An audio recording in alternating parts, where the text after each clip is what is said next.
And now it's time for Who's Views with JT and the Whotastic panel.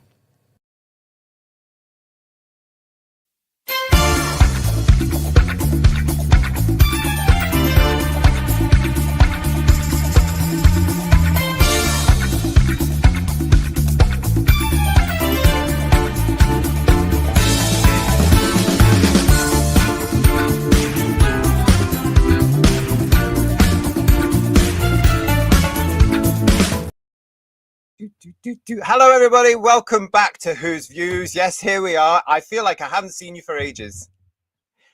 Not true really, is it? Welcome back everybody, nice to see you all. Yes, here we are. As promised on our Wednesday headlines, we're right back with you to talk about the official announcement of Doctor Who, the collection box set season 7. Yes, if you were with us a couple of nights ago on Wednesday, we were talking about that leak and we showed you the cover for that leak.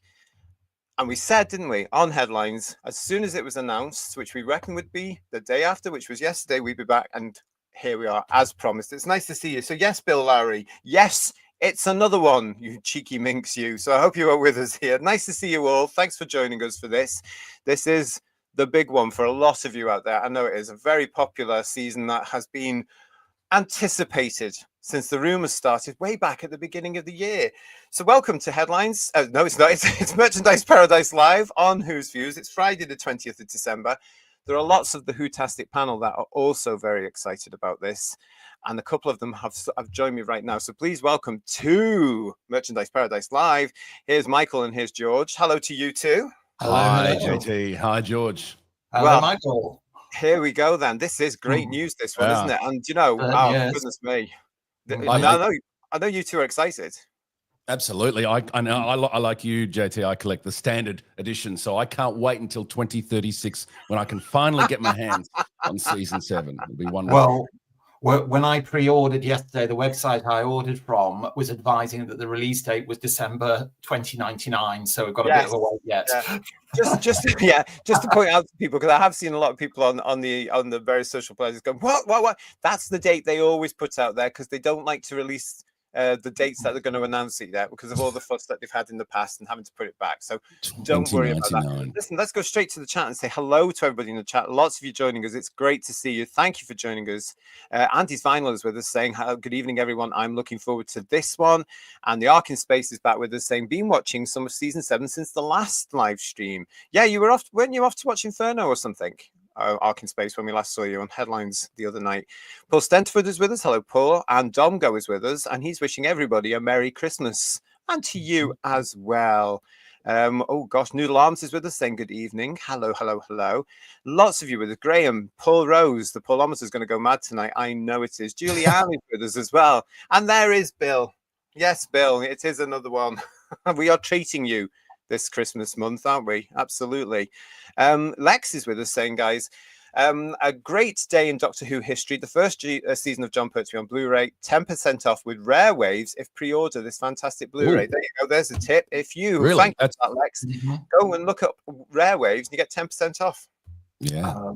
I think a lot of our lot would be too late, Michael, because everybody would have pressed that button yesterday. I guarantee you.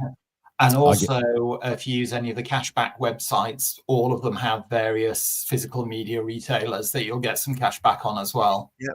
There is another solution as well, everybody, as well, because it is that particular month. You can go and ask people to buy it you for Christmas. Save yourself $54.99. I go through Rare Waves because we, of course, don't get them here. We don't even get me started on the Australian distribution. But yeah, no, other retailers are available. It's. I'll remember that. Thank you. Also, Michael Q has referred to me as Michael number 2. How rude. Nice to see you, Michael. Good morning here. Give me a break.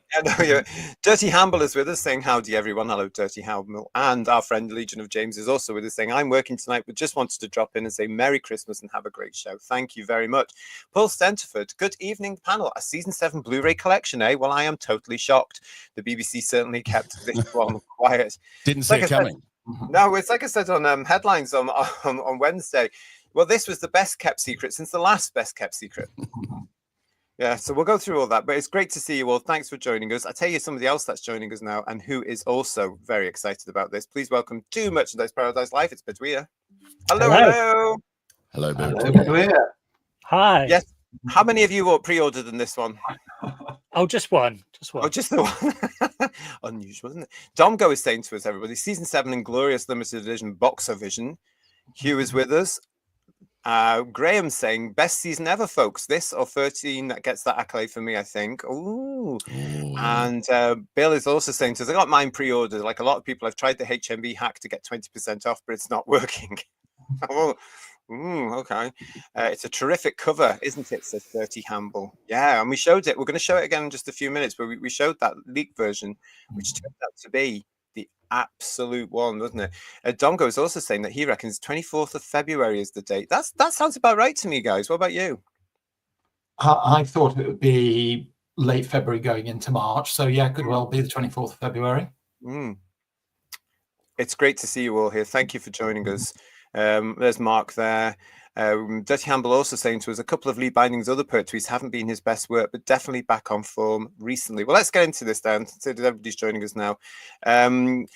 Because yes, as we were saying the other day, we've been expecting this. A lot of us have been expecting season 7 on this particular gorgeous format for quite some time, and here it is now. It's absolutely wonderful. Just before we go into the press release, hello to Kirk Stacey, how are you? Nice to see you on Who's Views. Love this season. I remember watching Ambassadors on UK Gold in black and white. I'm sure the Blu-ray will be the best it's ever looked. Well, let's just hope so, because yeah, there's a lot of people buying it. Put it that way. It really, really is. It is, of course, Doctor Who, the collection. Season 7, the collection edition. It's going to be available in 2025, definitely the beginning of 25, with a recommended retail price of $54.99. And here it is here. You've all seen this now. And as I said the other night there, this has to be, for me, the bestest cover they've done so far. Mr. Binding has really gone to town on this one. I love this. This is really going to stand out, isn't it, guys? It's got a hint of that rare annual from the same time period, hasn't it? The pinky sort of stuff, maybe. It's just that's what leapt to mind when I saw it. I mean, I really like the image. I think it's fantastic. But a couple of things for me, and I'm kind of playing devil's advocate here. The Nestian energy unit that Pertwee's holding there. I mean, obvious why it's there, but it's so large. To me, that sort of pulls focus a bit because it is so big in relation to the rest of the image, and that sort of makes that the centerpiece where it should be Pertwee who's the centerpiece. Yeah, interesting point. And also, talking of Mr. Pertwee, bearing in mind that season 7 is the pre-Buffont year, he's also coiffured there, isn't he? Yeah, maybe he had his hair done specially for this art. I don't know, but that's it. It is here. Now, the press release came out yesterday on Thursday, the 19th of December, and it's what you would expect. It says Jon Pertwee's debut season as the Third Doctor will be the next release to join the Blu-ray collection. Fans can continue to build their own home archive on Blu-ray with a 7-disc box set of season 7 starring Jon Pertwee as the Third Doctor and Caroline John as companion Liz Shaw. Containing 4 classic stories, this limited edition set is also packed with hours of new and exclusive material, which is exactly what we expect nowadays, isn't it? That's what we want. Yeah. So as ever, we know that it's going to start with those fantastic stories. What we've got, of course, is part of this season. We've got the stories, which are, of course, Spearhead from Space, Doctor Who and the Silurians, The Ambassadors of Death, and Inferno. And we know that an awful lot of you watching this show tonight are just in love with all these stories. You absolutely adore them. And so they're coming to you on glossy, hopefully, Blu-ray. Oh, thrills just looking at all that, isn't it? You just look at all that and you just think, oh my goodness me, I absolutely love it. So lots of you in the chat, thank you for joining us, everybody. It is nice to see you. You're all going on about this as well. Bill saying to us here, guys, Pertwee has the correct number of fingers on this cover. Yeah. Happy Man 050, season 7 Quatermass Who. That's a good way to describe this season, actually. Really, really is. What else we got here as well? Lex saying Jon Pertwee, fantastic Blu-ray cover, ready to go to 1970s sci-fi disco. Domgo is giving it a 10 out of 10. And Noodle Arms is putting in no trailer for this. They say it's cuts. That's rubbish. It's because these sets eclipse the new stuff. Ooh, controversy. Straight out of the Controversy, gates. which we love, but it's true, isn't it? Isn't it true? Absolutely. You cannot. I mean, this is a totally different show to the stuff that was coming out here in 2024. Let's face it. This is quality. I wonder if the lack of announcement trailer has affected the pre-sales orders, if word hasn't got around as much as previously that it's available.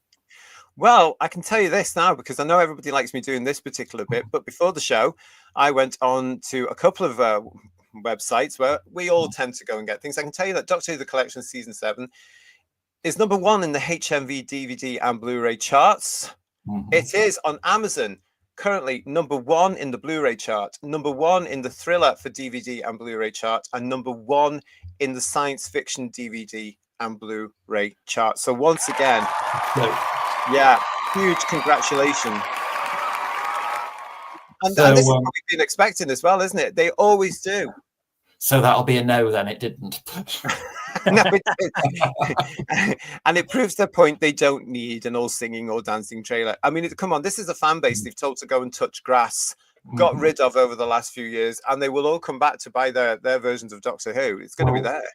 I realised as I was ordering mine online yesterday that it's the 6th time that I've bought a copy of Spearhead from Space. Yeah, I mean, that's spread over a good number of years since the first VHS release. Yeah. Of course. I forget there's 2 VHS. Yeah. I have just ordered Spearhead from Space for the 6th time. Jeez. I'm trying to think.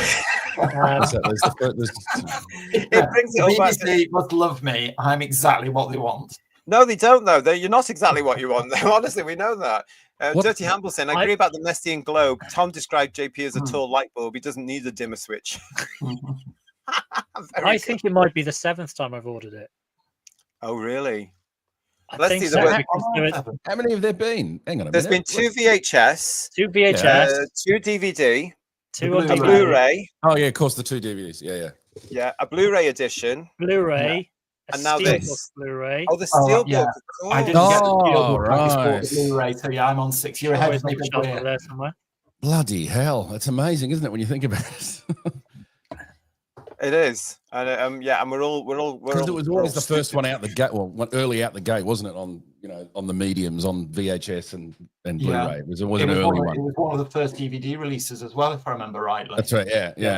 Yes. Well, it was. Yeah, with that awful cover of just the Aught on. Yeah. Awful covers back then. Hey, look who's back with us here, everybody. It's just Jordan, everybody. Yeah, nice to see you. How's your dad? Is he all right? Hope he's well. The one Silurian story you'll want to watch this Christmas. Good point. He's right, though. Well done, you. It's lovely to see you. Hope you're well. The Ambassadors of Death is my favourite from this season, says Paul Stenterford. Yeah. I absolutely love every single story. It's certainly one of the strongest ever seasons of the show. And also from Mark, looking at those awesome images makes it hurt even to see how it's fallen today. Yes, it does, doesn't it? But, what can you do about it? That's the thing. You don't need much from that season to draw you in. I saw a brief clip yesterday, and I just wanted to keep watching. And I'd seen it hundreds of times, but I just wanted to keep watching it. Yeah, and that's the brilliant thing about this. As we go through the stories, we can talk a bit more about this. This season has some of the very best cliffhangers ever. I think it's wonderful stuff, says Graham. Graham. And Lex is also adding John Pertwee. The first season was X-Files of the Day. I wonder if the X-Files copied John Pertwee's Doctor Who series. Wouldn't surprise me, to be honest. And that's a very, very good point. Spookily, as Nick Courtney pointed out, there's a shot of him in Spearhead from Space, and behind him on a shelf is a box file which is called the X-Files. No. Yes. Is that? Yeah. Where he first meets the Brigadier first meets Liz Shaw, and they're in his office having that conversation. When you get the camera on Nick Courtney, over his shoulder on the shelves behind him, there's a box file, and it's labeled the X-Files. 6 copies in, and I've never noticed that. Well, now it'll be nice and clear. Nick Courtney even points it out on a commentary. Did he? Oh, I'm going to have to go because I'm always focused on Nick. You know, oh God. Dom goes here having fun this evening. Look, I wonder if we'll get gorgeous limited edition box sets of Gatwa stuff 50 years from now. I think not. Of course we won't. Don't be ridiculous. He's having a good time though. Dom go. It's lovely to see you. But yeah, you keep having a laugh and making us laugh with all these comments. Yes, back to the lovely press release here, everybody. It continues. In its debut season, the Third Doctor is exiled to Earth, teaming up with units Brigadier Lesbeth Stewart, Nicholas Courtney, and scientist Liz Shaw, Caroline John to confront alien invasions and threats from our own planet's primeval past. All the episodes are newly remastered from the best available sources and has the following extras. So here we go. I'm going to go through the extras, everyone, and then what we'll do is we'll discuss them. Okay. We've got 4 brand new documentaries, including Splendid Chap, a profile of our beloved Brigadier Actor Nicholas Courtney, Looking for Mac, uncovering the story of writer Malcolm Hulke, Terror of the Suburbs, looking at when Doctor Who came down to Earth, and Lucky 13, Rockets, Aliens, and Spare Parts, how the science of the day influenced Doctor Who. Behind the Sofa, one of my favourites, that's here, and you've got Katie Manning, Matthew Waterhouse, Janet Fielding, Sarah Sutton, Sophie Aldred, and Toby Hadoke, and the late Caroline John's husband, Geoffrey Beevers, of course, who we all know for playing the Master, and her daughter Daisy Ashford are on Behind the Sofa as well. So there we go, Behind the Sofa for you. Yeah, let's not forget that Geoffrey Beevers was in Ambassadors as well. Sorry, wrong team. I wonder if he'll recognise him. Yeah. We've also got Matthew Sweet back with another In Conversation. This time he's talking to John Levine, our own Sergeant Benson, of course. And then we've got something called the Doctor Who Escape Room. So let's talk more about that shortly. And it's got this really tacky description of this. Will Team Third Doctor escape the Room of Doom? That sounds really thrilling, and I'm really excited about that and can't wait to watch that particular thing there. Then we've got 2 movie-length omnibus editions, Doctor Who and the Silurians and Inferno. We've got exclusive convention footage. We've got the high-definition photo galleries, we've got the info text, and then we've got the PDF archives with scripts, costume designs, rare BBC production files, and other rarities. And it's a 7-disc box set, which also includes hours of special features previously released on the DVDs, including the documentaries, the featurettes, the audio commentaries, and, of course, and more. They always say and more on these things, isn't it? Right, so what's wetting your whistle there before that, actually? Somebody else is joining us now. Yes, he's here. He's very excited about this. To give his take on this, it's Paul, everybody. Look, hello, Rudolph. Evening, all. So I don't know if the answers are premature. I can take them off if you like. You keep them on all show if you like. There's nothing worse than premature antlers. But it's not quite Christmas yet, is it? But yeah, as we tribute to Bernard Cribbins there, that was it. Anyway. Oh, lovely. Lovely. Who's not in season 7, everybody. But no, that's fine. I mean, this is the start of our real getting to into Christmas, Paul. So that's absolutely fine. So listen, guys, I've just gone through. Paul, hopefully you heard me with the press release there. What's wetting your whistle about this gorgeous box set of season 7 coming soon? Well, like the one on season 2, Finding David Whittaker, the Malcolm Hulke documentary sounds superb. Looking forward to that. Because he's an interesting character. So I look forward to that one particularly. For me, certainly the documentary on Nick Courtney. Yes, indeed as well, yeah. Was ever a Doctor Who actor more deserving of something like this? I had the very great pleasure of spending some time with Nick Courtney on a couple of occasions, and it was an absolute pleasure to be in his company. Incredibly funny man, remarkable sense of humour. He could do a no perfect impersonation of Frankie Howard, which he did several times for me. And I'm just so looking forward to seeing that. But beyond that, I'm really interested to see the colour restoration on both the Silurians and particularly Ambassadors to see how much that's moved on. I'm looking forward to the science and technology. I mean, I'm looking forward to all of it, but the science and technology featurette sounds interesting because I love that about this season. He's stuck on Earth and he has to deal with late 20th century technology, and they really lean into it. And the fact that technology has dated now makes it even better because he's stuck in the late 60s, early 70s, and it's fantastic. Yeah. Barry Letts took out a subscription to New Scientist using the production office Petty Cash. for ideas and inspiration for the season, didn't he? Fantastic. So yes, it's certainly ripped from the headlines. I love it. Yeah.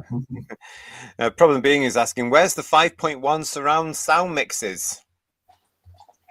Do we do that on Who's Views? Oh, you mean to the I don't know. It doesn't mention it in the press release, so maybe they forgot. Maybe they were in a bit of a rush, George. Maybe in these, with the possible exception, wasn't there a 5. I seem to remember on the Blu-ray for Spearhead, there's a 5.1 sound mix. Might not be possible on all 4 stories, though. Yeah, I was going to say, depending on what's available, it might not be possible to make a 5.1 mix on the other 3 stories. Yeah, remember that it said in the press release they've got this from the best sources that they possibly could. But this is a great box set to actually celebrate 55 years of this season, because from January next year, 2025, of course, this series is 55 years old, and here it comes along. I don't know if they've planned that. I'd like to think that they have.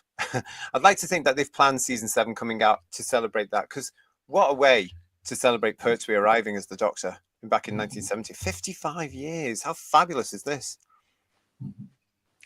It's amazing. One thing that stood out for me, I thought was a bit strange, though, is the compilation of is it Inferno and Silurians are going to be compilation omnibus editions, which are really odd. Yeah. Well, last time they've got something to show at the BFI. Oh, I see. Right. Okay. All right. I mean, considering neither of them never had an omnibus edition on TV, it seemed a strange choice to me too. Exactly. Yeah. Well, this is what our problem being is asking us: are the omnibus editions of Inferno and the Silurians new edits? Will they have updated FX? So what I mean, is there any words of a BFI thing yet, Badria? Because you go to those things all the time and then come back to us and tell us what happened, what it was like. Well, I haven't checked to see if it's officially been announced, but there almost certainly will be. I think it was. That means yes, Ben. Just spit it out for goodness' sake. There absolutely will be. There just will be. It was last year. I actually saw a black and white 16mm print of Spearhead, which was quite lovely. So I don't imagine they'd want to show Spearhead again. So I think they're going to show one of the omnibus editions, and it'll just be compressed down into. Maybe they'll have an interval in the middle or something. Because having sat through 6 episodes of the Sea Devils, that made for a very long day. So trying to do a 7-episode story in a day, would have been tough with guests and discussion and all that sort of stuff. So I can imagine they're going to screen one of those 2 omnibus editions. Are they 90-minute omnibuses? Is that the actual length of them? Do we know? According to the blurb, the 90 minutes. Right. Yeah. But I just hope it's not the same editing team that did the Daleks in colour. That's what I was thinking, George. Yeah. I don't think it usually is it, for the DVDs? I think it's a different team usually. And I would imagine it would have to be for this, because surely they would have been too busy while season 7 was being prepared for the Blu-ray market. They would have been too busy doing the War Games. Surely. So they wouldn't be able to think, we'll soon find out, but fingers crossed. Domgo is saying to us that the Malcolm Hulke documentary is what I'm looking forward to. Yeah. Malcolm Hulke is one of those names that has been lost. I've said this before on our show when we've talked about Malcolm Hulke. It's one of those names from those days of Doctor Who which has been lost in Doctor Who lore. Really, you don't hear much about him simply because I think personally a lot of us didn't get to meet him because Doctor Who fandom didn't have the conventions and such like that. And it's just one of those names, isn't it? And a lot of people today, of course, won't know how important he was and how brilliant he was. And of course, with the new series going on and bastardizing his creations every 2 minutes, it's he's not being treated very well in my eyes these days. No, I've always thought that Malcolm Hulke is to 70s Doctor Who what David Whittaker was to 60s Doctor Who. Yeah. He really was the backbone of it for a good number of years. Yeah, I'd agree with that actually. And like David Whittaker, it's one of those names you just don't hear much about now. Yeah, well, I remember growing up, what got me was the making of Doctor Who. His name was on that, which always made me think of Malcolm Hulke, in Town Sticks. Yes. And the original Piccolo edition of it, he had top billing over Terrance Dicks. He did, because when Terence came to do the reprint, he did more of the Yes, work. he's inverted it, yes. Yeah, we're looking at Robot now, mate. Yeah. Yes. Thank you for joining us here on Merchandise Paradise Live on Who's Views, everybody. It's great to see you. Dirty Hamble is saying that he's definitely looking forward to the break. Robin Calvert is saying the Ambassadors of Death is underrated. It's like an ITV action thriller of the time. That's it, Robin. That's a great way to describe it, actually. I've spent years trying to describe season 7, and you've just summed it up. So you expect Jason King to turn up any time round the corner. You do, don't you? Here's 5 Brussels sprouts out of 5 for you, Robin. Well done. This is one that Bedouin will be able to tell you. I wonder how long it will take to watch and listen to everything on a box set. That Bedouin will tell you when he's done it. It's weeks. I mean, I barely got through season 25 recently. It took me about 3 weeks to get through all the material because there's so much content on it. Oh, so much, yeah, definitely. Stephen's joining us, everybody. Stephen Braddock was saying, I love your again, a great little picture there of Pertwee there, the mighty Pertwee. Hi all at Who's Views. Sorry I'm late. You're fine. You're late because your shift. Oh yeah, you were at work and it was finished late. That's fine. This season 7 is the best end of year Christmas present. What more could we ask for? Well, Doctor Who back as well, to be honest. But yeah, that's me being greedy. It's going to upstage the Christmas special no end, which is lovely. Yeah. So. Well, that's what. Now we were sort of hinting at that on headlines on Wednesday. Do you think there's certain people in BBC Wales and Bad Wolf and Disney and wherever? Well, not Disney, they're not communicating, is what you're trying to say. Yeah, I think so. Yeah. No, I'm wondering if they're raging right now. I don't know. Yeah, I mean, that's a low bar. The test card could outshine the Christmas special. That's very true. Very true. I love this from Stephen. You've mentioned this before on our chats on our Facebook page. It's per tree Christmas. Oh. I love that. Well done. And Problem Being back with us saying 55 quid for 7 discs, same price or more expensive than a 9-disc set. That is a tad outrageous. What do you think of that comment, guys? I can see the force of that argument, but I sort of balance that out, thinking how much work has gone into preparing the material. Because certainly, as I'm hoping, the color recovery and restoration of the middle 2 stories, a lot of hours would have been spent making that the best it possibly can be. And if it's anything like the work they did on season 9, it'll be worth every penny, I would have thought. Yeah.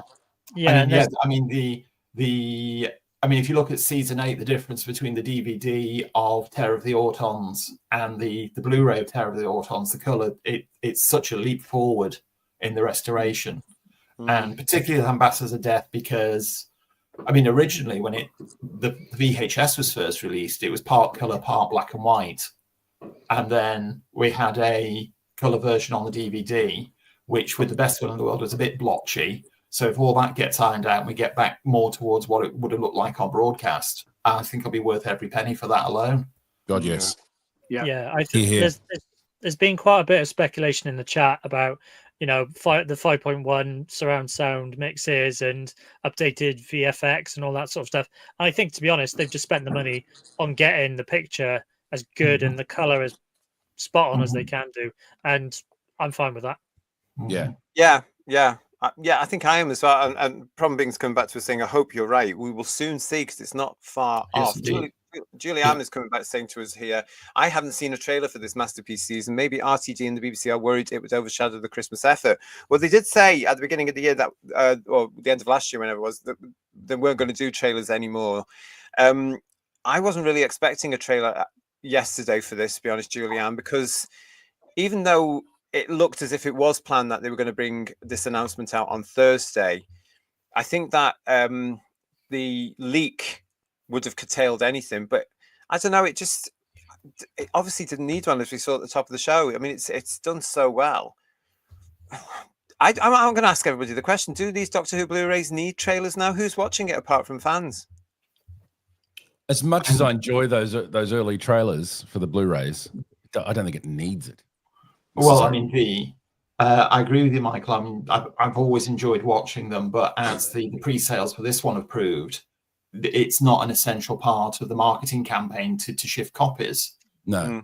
I mean, I remember being absolutely staggered when I noticed on YouTube that the season 15 announcement video, the one with Louise Jameson and the Daleks, I clocked up 750,000 views, which was just phenomenal. That might have something to do with it as well.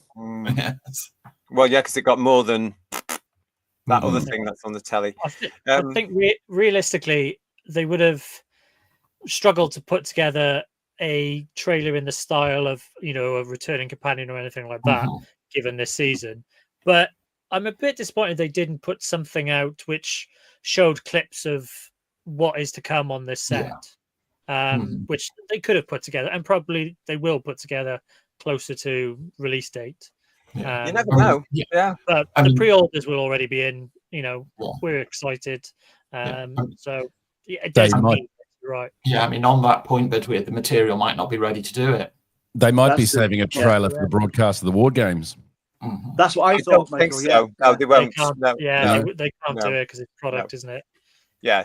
They don't do that, Mike. They won't show on BBC television a niche product like a Doctor Who box set anymore. They won't do that. They used to back in the 80s. They would say, "Oh, this videos are coming out." From the BBC shop. Yeah, but now we don't even have the BBC shop, so they can't even publish. They can't even publicize their own shops. Yeah, right. I mean, those of us a certain age vividly remember the voiceover saying, "Just to remind viewers that a BBC theme single of the Doctor Who theme is available at all good record shops now." All those days are long gone. They really are. Let's get back to the chat, guys. We've got Robin Calvert saying, "Are these UK Gold Omnibus editions of Silurians and Inferno?" Did they? I never saw the UK Gold things. Did they do the omnibus ones? I don't know. They used to do Sunday omnibuses, didn't they? And they did edit them together, but it was just cutting out the cliffhangers and the titles. That's all it was. Yeah. They just, as far as I remember, they just stitched the episodes together. And as you said, Paul, they just cut the reprise and the titles. Right, so we don't know. We will soon see, Robin. And Paul Stanford, I am looking forward to the Nicholas Courtney feature too. I was honoured to meet the man on multiple occasions, and he was such a lovely person, wasn't he? Indeed. He was an absolute star, and just so approachable and so lovely, and just didn't care really, did he? If you were a fan, he was there for you. He was just a gentleman. Oh gosh, absolutely. Lots of you in the chat with us. Graham saying to us, Ambassadors is criminally underrated. That incidental music has to be done. One of the very best in the show ever. The Ambassadors theme is haunting. The ultimate irony there is the incidental music on Ambassador's death is all library cues. There might be something in the special features about that, actually. We've also got here Noodle Arms saying 55 quid seems pricey, and for some it is, but when they sell out, some become secondhand, they go up and it will cost you more. Yeah, we know that, don't we? I mean, these limited editions, you can get them now for over £100, I've seen on certain sites.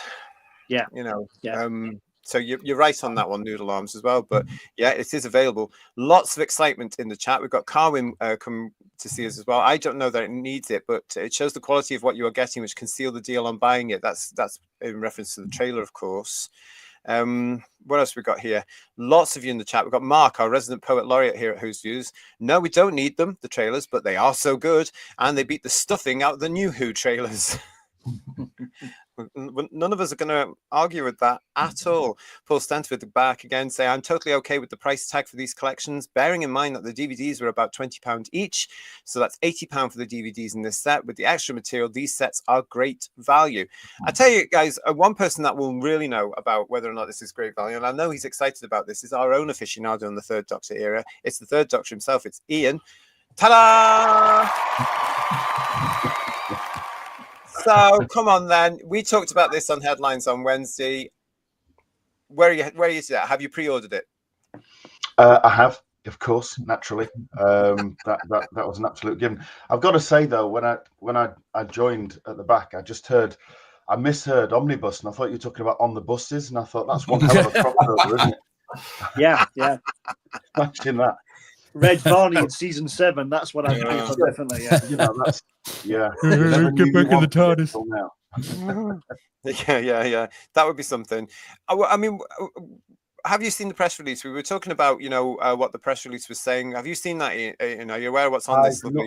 It's been one of those funny work days today that's gone on longer than expected, and I've not seen anything. Well, because I'm obviously- Ray and a lot of people are joining us now as well. Nice to see you all. Thanks for coming to see us here on Merchandise Paradise Live. Yes, we are talking about the official announcement that Doctor Who Season 7 is on its way to the Collector's Edition Blu-ray box set.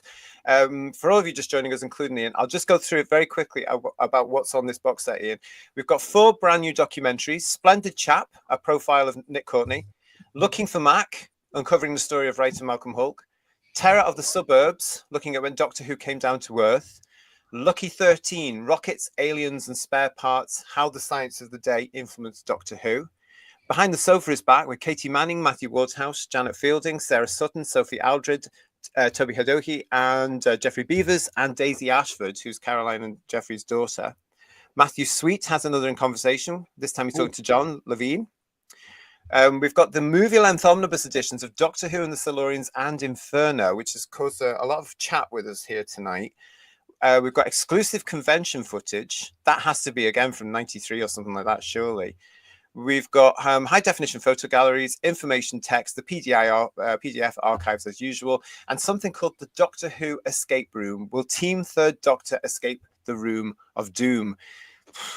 That's ringing alarm bells. Yeah, what it is that? Well, have you not seen them? There's one on CT and there's one on season 25. It's like the adventure game, except listen, I get the standard editions. I haven't got that yet. Have I? Yeah, so we've got to wait till next century. It's like the adventure game, only it's rubbish. And that was well, that's not good. I used to love the adventure game. What's the format? What's the format? Well, it's a bit Like like as in the on the adventure Blu-ray. game / Crystal Maze. They have to get through different obstacles to get but- into the TARDIS. So- Yeah, But who's that? They're in a Doctor Who themed escape room, basically. yeah. But who? Oh. The cast members or? Yeah, well, they had last time people on. off the They've got street? Sophie. They had Sophie, Bonnie, and Sylvester on the season 25 team. You know, or So Sylvester's this team. is the one that I was complaining about at the beginning of the year, because this is where they stuck Peter Purvis in something, wasn't it? Well, Peter Purvis was on one on CT with Maureen O'Brien and Right. Lisa Bowerman, I think, was on that one. CT being Celestial Toy Room, if you're new to this. Yeah. I I assume yeah, that you would know, being of the same interest. you Right, know. I know what you mean now. mean- Yeah, this is the one I was saying. Why have they stuck an 80-year-old man in a bloody room with laser beams trying to Well, he was get out? wonderfully grumpy in that. It was worth watching just for that. It was very funny. Yeah, I'm not yeah. surprised. I mean, I know- I know would be as well. Yeah, so would I I. know. Yeah. I know actors will do practically anything for money, but come on, Yes, stuff they would. like this makes Yeah, you want yeah. to stab yourself with a Oh, fork. I was doesn't just it? going to say, to quote Marvin the android, it sounds awful. It does. It does. So and- I remember when they showed a clip of the the first Doctor one at the BFI, and the groan in the room was fairly audible because it's not good. really? And Oh, I haven't love got I haven't got through either of them. When Toilet break. yeah, Well, they're quite It's- long, about an hour long, aren't they? They're quite long. You're yeah. kidding me. I must. Why I've got do this- they need to do this? I mean, Is it the to box set engage? doesn't need it. Yes, but is it to engage with the new modern audience, Yes, like the of 90-minute course it versions of the The Silurians kids- and The Inferno? kids like Exactly, the kids like yeah. the escape room, George. The kids like the escape rooms. Yeah, but Yeah, they're they're mythical not audience. the young people. Their mythical audience that they are pandering to with this nonsense is not going to go and spend $54.99 on No. season 7, and they're certainly not going to spend $44.99 or whatever the standard version in 20 years' time is going to be either. They're not going to bother with that. They're not interested in this. They might go and spend $7.99, $9.99 on the forthcoming War Games in color because it's for them, isn't it? It's not for the rest of us. They're not going to look at that. So why bother? I remember when we were talking about this, and I really felt for Mr. Purvis. He's been thrown in this blooming thing and told to get out and left there for about 10 days, allegedly. You know, it's all that. So, and I remember kicking off when I realized what this about, thinking, why would you do that? That's not really. Can you imagine if you lot, your ages, and you're watching season 7 box set and this comes up? Now, somebody young like me might go, well, that's quite good, but, you know, quite hip and trendy, you know. But you lot are going to be totally alienated by that because you're all Well, going I was doing that most of the time, you know. Does it say who's going to be in it, JT? No, because they're probably still in there. There's a few people I would love to throw in there, but let's listen. You can leave it, can't you? It'd be interesting to see whether they keep doing them, because this is obviously the second one. From what This is one to fast forward, JT, like the young'uns do. You know that one. You know. What do you mean fast forward? Don't you just stop it and then go to another thing on the menu? Yeah, change the desk is fine. Yeah, What does fast forward mean? I don't know. Yeah, I always make sure I rewind my Blu-rays before I return them. Well, you don't want to take the reel going funny, do you? That's it. Lex is saying to us, I am not a fan of escape rooms. I hope you haven't been in any. They're very expensive as well. That Doctor Who thing that flopped in London, which has recently come back, that's really expensive just to go through the door as well. Why go? What, you don't need to go to us. Just go to the shopping centres at this time of year, and you're based in an escape room. Yeah. That is, and this weekend, of course, is the weekend for shopping, isn't it? This is where you start to see all the fellas going into the stores looking for underwear, trying not to say underwear. It's early, yeah. It's not Christmas Eve yet, is it? The Panic, Mariah Carey on blast. Yes. 4 p.m. on Christmas Eve. One thing that just popped in my mind, which might be on the extras, I remember hearing a long time back, apparently there was a recording made pre-DVD days of John Pertwee watching Spearhead from Space and in effect doing an audio commentary on it. Oh, wow. And that really? never got released. So I wonder if that might turn up on this. Fingers crossed for that, because that'd be lovely. Yeah, $1.99 alone. That would be amazing. That'd be amazing. Could you imagine what he would have been like on the commentaries? It would have been just incredible. Oh, wouldn't he just? Wouldn't he? I've watched the Steelbook this week. Since we did headlines on Wednesday and talked about this a bit, and there's two lovely features in there. One on Caroline John. And one on John Pertwee. Are they on this again? They'll be transferred from the Blu-ray, I imagine. Yeah. Yes, they're going to be coming through from the DVD. Everything comes across, doesn't it? The Blu-ray, they are really nice, especially the Caroline John one. Yeah, Caroline John one is absolutely lovely. Can we just chat her up? She's just fantastic, wasn't she? I just want to intro just for a second, just to say what Graham's saying, that I regularly shop in Ealing and always get a buzz walking past the Marks and Spencers. I keep an eye out for any auto-on. So obviously that's the shop that is Marks and Spencers there in Ealing. And I just want to say, Kirsty is in the chat with my favourite bass boy. Pertwee is the man, and a perfect chef's kiss. Catch you on Sunday. But listen, everybody, please say happy birthday to Kirsty. Happy birthday. So happy birthday, Kirsty. I hope you've had a lovely day. And of course, it's Mr. Kirsty's birthday today. So they're off to get utterly have a lovely time out on celebrate this evening. So I hope you have a Don't be too happy when you're out. Okay. Actually, you've just jogged my memory that the extras on the DVD of Spearhead from Space are totally different to the Blu-ray. So I wonder if both sets will come across. I would imagine so. Yeah, I would imagine whatever they've got for the Blu-ray is going to go through as well, because it's cheap to do it, isn't it? Oh, and then it's packed full of stuff. I don't think they're bound to miss one off, though. They always do that, don't they? And say that'll be on somewhere else. Yeah. There's a good site out there. I can't remember the name, but where you can cross-reference everything that's in it versus the DVDs, and you can see what's being held over for another one. That's Bedweir to do that, because he's quite happy to sit doing all these little things. Aren't you, Bedweir? They're all here. I can do it. We'll publish a book of it if you like. We'll get Bedweir to do all this, and we'll put another one of those famous books that we all like of Doctor Who, Book of Lists. Book of Lists. Do you have a ratings Bedweir with the same thing on each shelf? There, I have to say. Oh, hang on, you're talking over each other. Paul, go first. Sorry. I'm waiting for Bedweir's book on ratings. That's a better. I'll be first to buy that one, definitely. That's copyright Who's Views. Ian, go. I was being cheeky and asking Bedweir whether or not he had 3 shelves with the same thing on each shelf, because obviously. Well, with Spearhead and Space, he does, yes. Well, he told me he's only got one season 7 ordered. Okay, he told me that with confidence. Interesting point here from Julianne, everybody. Julianne is saying, I wonder if the convention footage is Nick Courtney and the eye patch story. The eye patch story is infamous. Should we leave it? Should we tell it, or should we see if people if it's on there? You mean they haven't heard it? For goodness sake, they must have heard it. Yeah. Well, he's been gone a long time, so I know it's not been recorded many times, isn't it? Yeah. Are we going to recount the Nick Courtney version or the John Pertwee version? I was just going to say that. I remember him saying our goal was always to break up the brig. You had to. I'm sorry, but if you weren't there, you had to be there, especially when the two of them were on stage together at conventions. In fact, that whole what we used to call the Pertwee family was magical because they had a banter. It was a proper banter. It was good, humoured ribbing. And they were always getting each other, and they were always changing stories with each other to make the other one look ridiculous. Yeah. So it was really quite fun back in the day. It all got mixed up over time. On the eye patch story, leading on from that, for a good long while.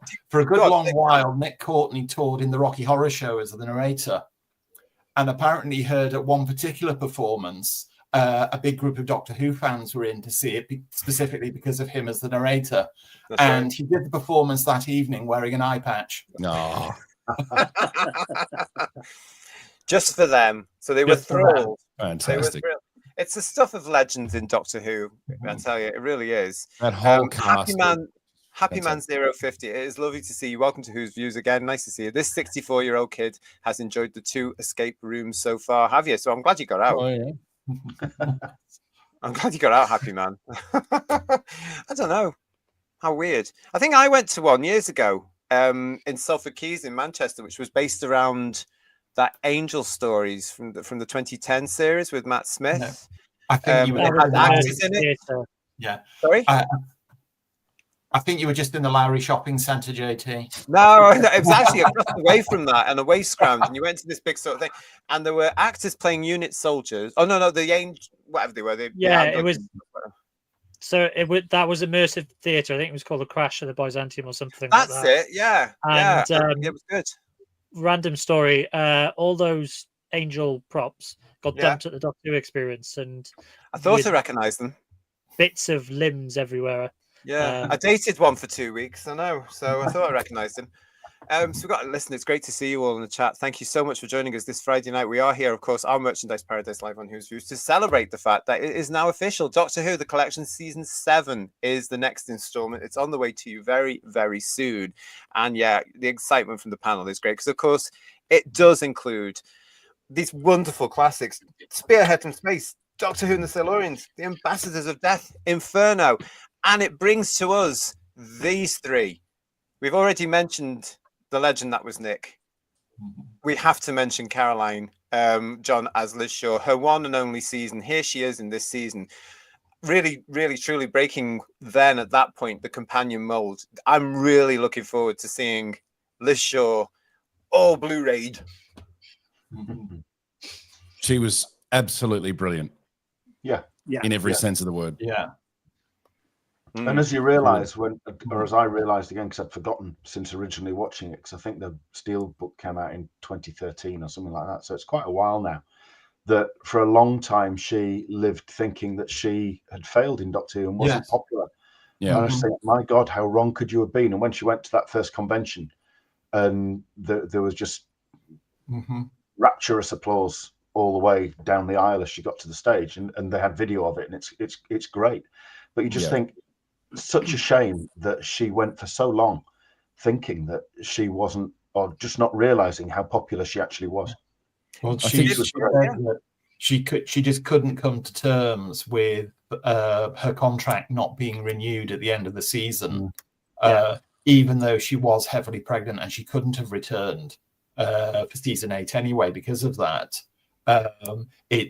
It really got under her skin that it convinced her that she wasn't up to scratch, that she didn't make the grade in the role, and it took her decades to come to terms with that and realize that wasn't the case. I think she was the last person to realize that she was in the wrong there. Yeah, and I don't think, I'm not going to mention names, but I don't think she was treated terribly well. She wasn't. No, I mean, I think I remember. Thank God that fandom took off while Caroline John was still around, and that a lot of us got to meet her. But I loved the way that Caroline was absolutely honest. She was right on it. She didn't care where she was sitting or whom she was sitting with. She would actually criticize Pertwee in front of him, saying you were too heavy-handed or you did this. Really? And then there was all this other stuff. And yes, she was absolutely on the ball with that by saying that, the way that she was released, she did not like that at all. And she had every right to say that as well. But I loved it when she was sitting there saying all this stuff. She was a breath of fresh air. But I remember that wonderful story about John Pertwee on the Five Doctors and delivering that line in the Five Doctors, and Pertwee saying, And you're going to do it like that? I mean, that's Yeah. awful thing to say to an actor, isn't it? Are you going to do it like that? That's awful. And then she turns around and Yeah. goes, "Oh, here we go. Don't start." I think Peter Buffett said, "What's wrong with her?" or something like that. It was really She was good. on a level with him. She really Yeah, was yeah. on a level with him. Did he concede anything there with her? As in, I did don't know if he he did. sort of Yeah. tip Say the that hat? So again. to speak? Sorry. Did he concede any? Did he eat any humble pie around that? Like Tom did, you mean? Yeah. Yes. Yeah. There was an element of that later on. Yeah. But that's the benefit of hindsight, as we all know. Yeah. Hindsight is a lovely thing. Because I never got to at see the it. time you do what you think is right at the time. We've got Mm. Bill Lowry saying here, Caroline John playing the mother in the Harry Enfield show was wonderful when she clearly spotted the Doctor Who references that hadn't been in the script she got. There's a lot of love from Who viewers about Caroline John and Liz Shaw, which is great. Make sure you're subscribed. That's all I'm going to say right now. Make sure you subscribe. Make sure you are still subscribed to the channel as well, by the way. I've noticed this as well, Lex. Every time I see it, and secretly, this is one of my favorite Christmas films. I went to the pictures to see it last year, actually. Again, Caroline John had a cameo in Santa Claus the movie with Dudley Moore. Yes, did she? she did. She did. She's in. She's an elf. Yes. Well, not actually, no. She's one of the Antarctic or North Pole people. Yes. Right And at the beginning of the film. The timeline, the timeline's crossed as well because years down the line, she was in the Tom Baker version of The Hound of the Baskervilles. She was. Yeah, she was. And actually, to disprove the fact that Barry Letts had a downer on it, it was Barry Letts who cast her in that. That's right, and that. I think that was part of, from reading between the lines, I think that was the part of making up with her. Yeah. I think she also had the additional self-imposed pressure of, she decided that she had to keep her pregnancy totally secret during the production of season 7. Yeah. I think there was one person in costume who knew that Caroline was pregnant during the latter parts of the production, and she went to great lengths to make sure that nobody knew about it. And when you see her, Jeffrey Beavers. we have to remember, though, that she was filming this in 1969. It's a totally different world. Women were if they got pregnant or they got married, they had to leave work. So she must have been terrified that if they found out, they would have said, "Go now," because they would have been able to do that back then. Bear in mind, those sequences of Ambassadors where Caroline John running across the weir. She knew she was pregnant when she was doing that. That makes that scene that much more frightening. The thing for me about Liz, and I'll come to you in the chat in just a second. The thing for me about Liz is she is the Doctor Who Avengers girl for me. She really is. She gets some really weak scenes, but the strong scenes. It's fantastic. She gets a chance to be two characters in Inferno because she's brilliant as the alternate Liz as well. Oh, yeah. It's really lovely. She is, isn't she? I quite like the baddie Liz. Yeah. Anyway, we'll go to that. I think her pregnancy was, in retrospect, quite convenient for people like Pertwee and others when they were asked about her. I remember in the first day at Longley in the tent, and Pertwee was obviously holding court and people pinging questions at him. And one person pointedly asked, why did Caroline John leave the show? And he said it was very simple. She was pregnant. And that was that. But, you know, we know subsequently that that's not quite the order of events. I'm so glad she wasn't in that tent or wherever it was at the same time, because she would have shot him down. Yeah. The great shame, of course, is she didn't get a goodbye scene. No. Yeah. Just that Scooby-Doo bit at the end of Inferno while the laughing goes on is a bit Scooby-Doo-esque, isn't it? Well, go on, George. I was going to say, you know, she gets a sort of half-hearted write-out at the start of Terror of the Autons, you know, with the line, you just need Miss Shaw to pass you your test tubes and tell you how brilliant you are. She's gone back to Cambridge. Yeah. We've got a lot of love for Caroline That's John. worthy of Jojo, that one, isn't it, to be honest? We have a lot of love for Caroline John in the chat. We've got John here saying Caroline John was very sadly missed. Domgo also saying, I loved Caroline John, so unique, and there's been no one else like her. I just loved her honesty. I really did. Bill is saying to us that she met Caroline John at the Dimensions on Tyne, a lovely, warm woman. It was a pleasure to meet her. Sally is with us. Hello, Sally Wagenblatt. I pity she never got to travel in the TARDIS. Yeah, maybe. Andy's Vinyl. Caroline John was my favorite companion. Very underrated and totally gorgeous. And Stephen Braddock saying, Caroline John disappeared from TV for so long. The next time I saw her was in the Harry Enfield show in a sketch about how good Doctor Who was under Labour and Conservative. Yep, okay. Noodle Arms, we'll gloss over that. Noodle Arms saying, it's a shame when she made an all too fleeting cameo in The Five Doctors. I remember being gutted by that because I thought she was going to actually get some more scenes. And even through, I remember watching on The Five Doctors, how are they working in Liz and Jamie and Zoe into this? Yeah. And then you get those. It was a shame that it was a shame. I think we'd be happy if the Five Doctors were 3 hours long, wouldn't we? To have all the companions of a long time. You know? We would have been. We would have been as the sad old relics we are. But I don't know about anybody else at the time. Graham, the pink. What? Yeah, I do wonder if Al Giro over at Character is reconsidering releasing that Inferno box set that was in the pipeline. What was supposed to be in that? Hope so. Yeah. Well, because their December releases are available now in B&M if you're looking for the new series stuff. Bedware, was there a broken TARDIS console in it amongst it as well? I'd love to see that. Sadly, no. What was supposed to be in it, Bedware? What was supposed to be in it? There was the Liz figure was stunning, just absolutely stunning, and then there was possibly 2 Primals. Oh, lovely!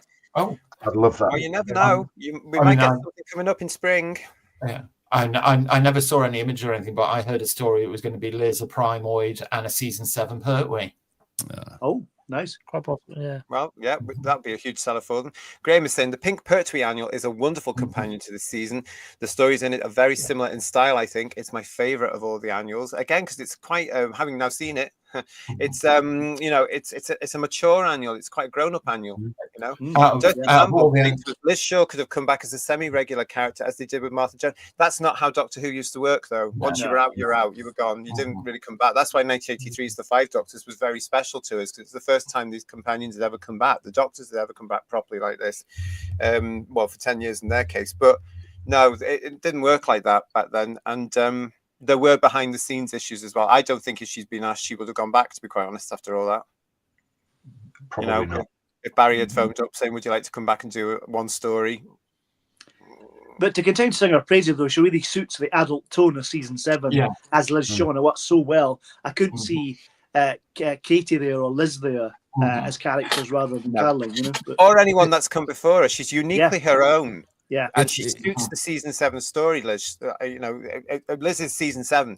I don't think she would have worked in anything that came after it, to be quite honest. It's when you look at the character like Liz, and you think it's such a shame that strong female characters didn't appear in science fiction until 2016, isn't it? We've got Liz Shaw actually got onto the Doctor Who annual cover, so not a forgotten companion. I don't know, Steve. I think she is, and I think we're guilty of that as fans as well. Of forgetting the one-hit wonders, but stay with us on this channel because we're not going to forget Liz. Also, no, we're not. Uniquely for Caroline John, that was the only annual where the actor playing the companion got credited as well. It's the only annual, which means the way royalties worked at the time, she would have got a payment for that annual because she was her name was on it. Yeah. So good for her. Liz Shaw swoon says mud crab. Okay. We've also got hello to Rick Storm, who's joining us as well. Nice to see you. Who says I wasn't born yet, but I would have loved Liz Shaw in '69. We've got Paul Centerford saying Caroline John was amazing as Liz Shaw. She could convey intelligence, humor, and so much more with a touch of glass. Isn't this great? Because I just love the fact that there is this love now for Liz Shaw and Caroline John. And yes. You're going to love what we've got coming up for you very, very soon here on Who's Views. Problem Bring is also coming up with a new hashtag, release the Inferno set. Here we go. Here we go. Ark in Space. I like all the action chase fight scenes in Ambassadors, which are very Avengers. I get that. This is one of the things about Liz that I really like is that, she is quite sort of, there are scenes where I just think, ooh, that's not what Liz should be doing at this point, where she just toddles off to do whatever the script has to do. But I would say the majority of it, she's really strong. She is believable and a bit more Avenger than anything else that comes after. The other thing about Caroline John and Liz the character is she's a great double act with Nick Courtney as the Brigadier as well. The two of them really do bounce off each other wonderfully. Lots of love for Lucy. Drops a minute in the laboratory in Spearhead when General Scobie comes in. Yes. And he comments on the police box and she says, "It's a spaceship in disguise."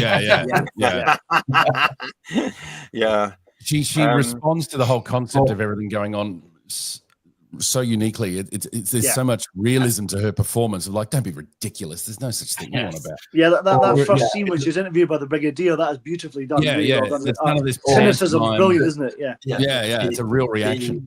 The other line in the lab where Nick Courtney walks in and says, "Am I disturbing you?" And she just goes, "Yes." That's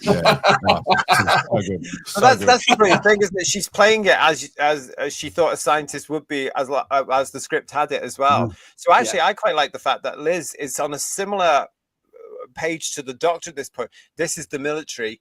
I'm not the military. I'm a scientist. I want nothing to do with you lot. But I think it's the fact that she actually does. She gets charmed by the Brig. Let's face it. She does quite like him, doesn't she? Really? So maybe I could work with you. You know, they find a way, and I just think, you're right. It's a lovely relationship they've got there. It's a shame we didn't see more of it, but I understand what went on. Liz was her own boss, and it worked so well, says the Forbidden Man.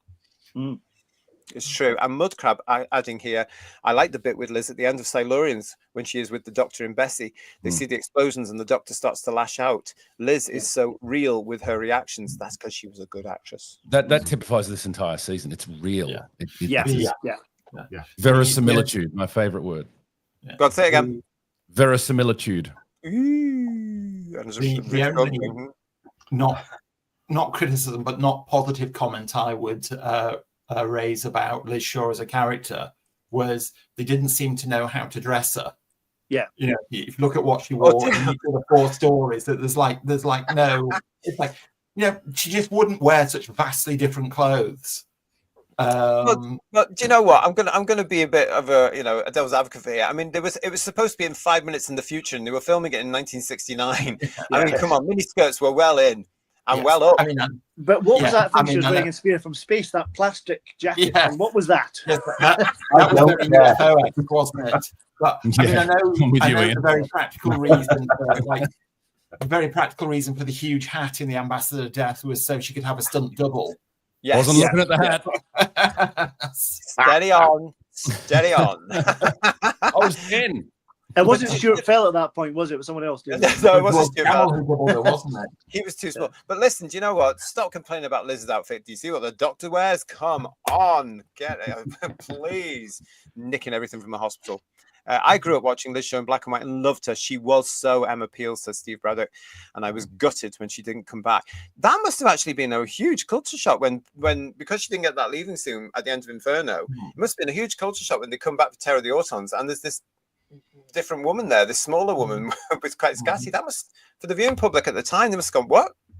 Okay. Yeah. It's another soft reboot at that point, isn't it? Yes. Yeah, it is. Yeah. They know they're a little bit more secure, don't they? Yeah, because the more severe tone of season 7 was very much watered down for season 8, even down to the likes of Pertwee's costume. You know, that very somber, predominantly black thing he wore throughout the whole of season 7 all of a sudden get changed for very warm red velvets and all that sort of stuff. You know, to make he it more found his fuzzy and approachable. As I say, there's a lot of love for Caroline, John, and Liz coming through on this, and it's just going to be great to see this wonderful performance from this lovely lady who is much missed on the Doctor Who. She would be hilarious today. She would. Oh God, can you imagine her talking about the stuff that's on telly now? Could you imagine? That would be hilarious in itself, to be quite honest. Have you listened to the audio commentary for Spearhead with Caroline, John, and Nick Courtney? I have, but when it came out. Oh, I mean, it really is the invasion of the killer lovies. That rings a bell. I'll have to go and listen to it again. She's very good on the audiobooks. Yes, she is. Her audio fantastic reading the ones that she did. She was natural at that, wasn't she? Because she didn't just do Doctor Who. I've heard her doing lots of different things, the old Agatha Christie and stuff like that. She's done an awful lot of stuff, and she's brilliant in everything she does. She's again, it shows her talent. As an actor. Didn't she and Jeffrey Beavers appear in a Poirot or something at one point together? Didn't they do like a TV verse with David Suchet, I think? Yeah. Did they? I don't know. I remember them. I'm sure they did a play together, didn't they? No, I think they did one of the filmed Agatha Christie Hercule Poirot novels with David Suchet, and there were a couple in it, I think. All right. They did do a lot on stage together. I remember. Yeah, as well. Yeah, mentioned in that little featurette. But yeah. We've got a question. If this was done today, they would have had a romance with Geoffrey Beaver's soldier character and Liz Shaw, and then there'd be a spin-off series about them and the baby, probably. So. Don't give them. Oh, no.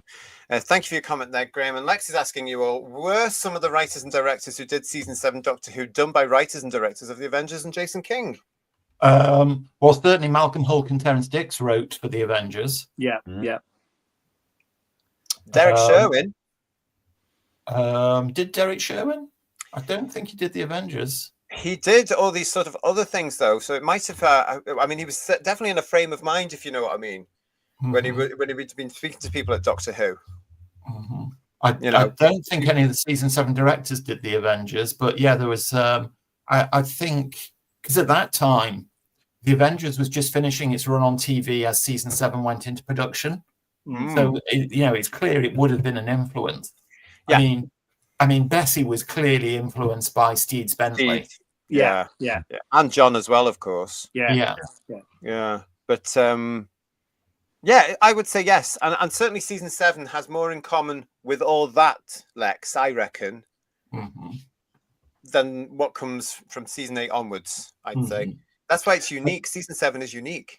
I do find though that probably Mind of Evil is the closest that you'll probably see to series 7, because that is quite brutal in some areas. It's definitely a throwback to season 7, but also written by Don Horton, who wrote Inferno.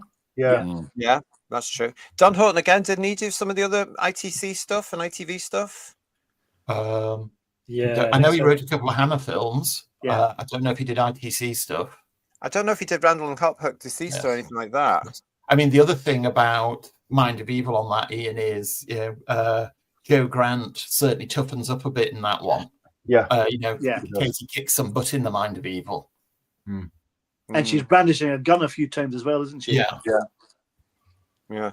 Talking about, I mean, Graham's saying to us here, I love the unit shootout in the first episode of Ambassadors because it's wonderfully violent. That's a very Tom thing to say, isn't it? Wonderfully violent. Yes. It's like the shootout, isn't it? It's like the unit assault on the prison. Yeah. The guard and the prisoners takeover of the prison. It's very similar to that. I think that's the closest story that could slot in to series 7. I do love the unit theme that they had when they were arriving to take on the baddies on the way. That was an interesting piece of music. John Harper's music a little bit. That TARDIS disguised as a provisions van that has about 180 soldiers in it. Yeah, reminds me of the Carry On film where they're getting out of the chariot and then going all the way around the camera and back in the other side and through again, and you can see the thing wobbling as they get in and out. It's brilliant.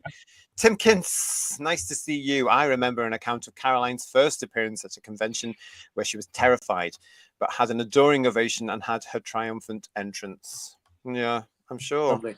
Yeah, it was nice that. And Stephen Braddock saying to us, I like to think that Rachel in Remembrance of the Daleks was a callback to Liz, especially the line about being dragged down from Cambridge. It's a point there. It possibly could have been.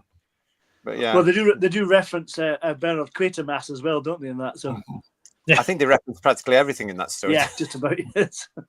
Graham also wants us to remember the fact that Paul Darrow is looking so young in the Silurians. He's baby-faced. Yeah. He's great in that. Yeah. And unlike Time Lash. Yeah, I can't think of his character's name, but I seem to remember hearing a story that he wasn't available to do Ambassadors of Death and Inferno, and that's why Sergeant Benton was brought back. No, didn't that come from Mr. Darrow himself? I seem to remember hearing him say somewhere that he'd been, I don't know how true this was even this year, because you know what Mr. Darrow was like, everybody, but he said his story was that he was offered a regular position in Doctor Who season 7, and he couldn't because he had other work lined up. Well, anybody else story, that? Yeah, the story I heard ties in with that because Paul Darrow was unavailable, John Levine was then recontracted to come back as Benton. There we go. But at least Mr. Darrow is in that. So again, you can relive that part, you know. Lots of you in the chat. Thank you for joining us here on Whose Views this evening for Merchandise Paradise Live. Timkins is saying that again. I say, what wonderful violence. It's so violent. And Peter Miles, says Graham. Peter Miles' death scene in St. Lawrence is pure art. He was good at that sort of stuff, Mr. Miles, wasn't he?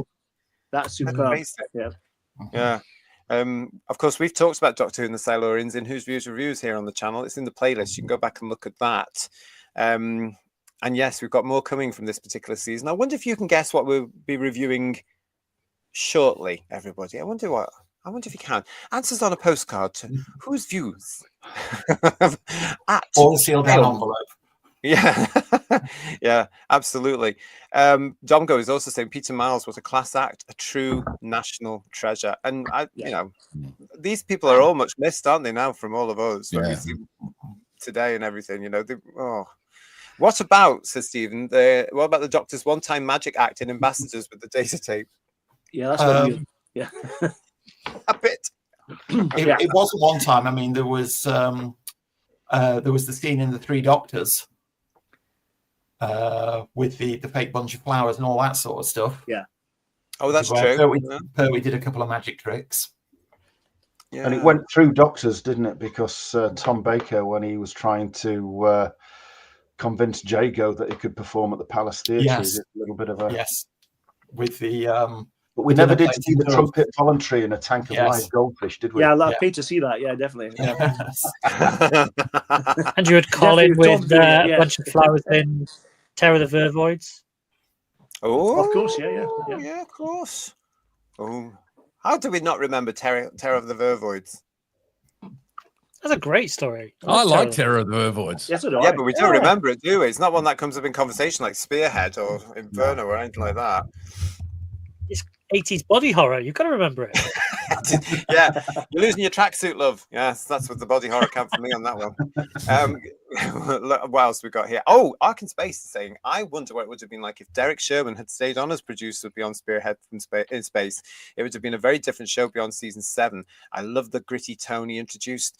Gritty's a good word to describe season 7 because, as I've said, this is a standalone season really as well.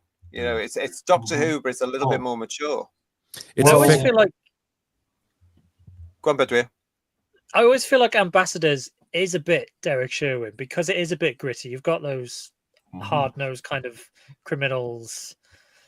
It feels like a Derek Sherwin kind of show. I don't know how involved he would have been in setting that one up, but it does feel quite gritty. I think very involved. Yeah. It had Derek Sherwin to stay, well, for one, the whole season would have been done entirely on film. Yeah.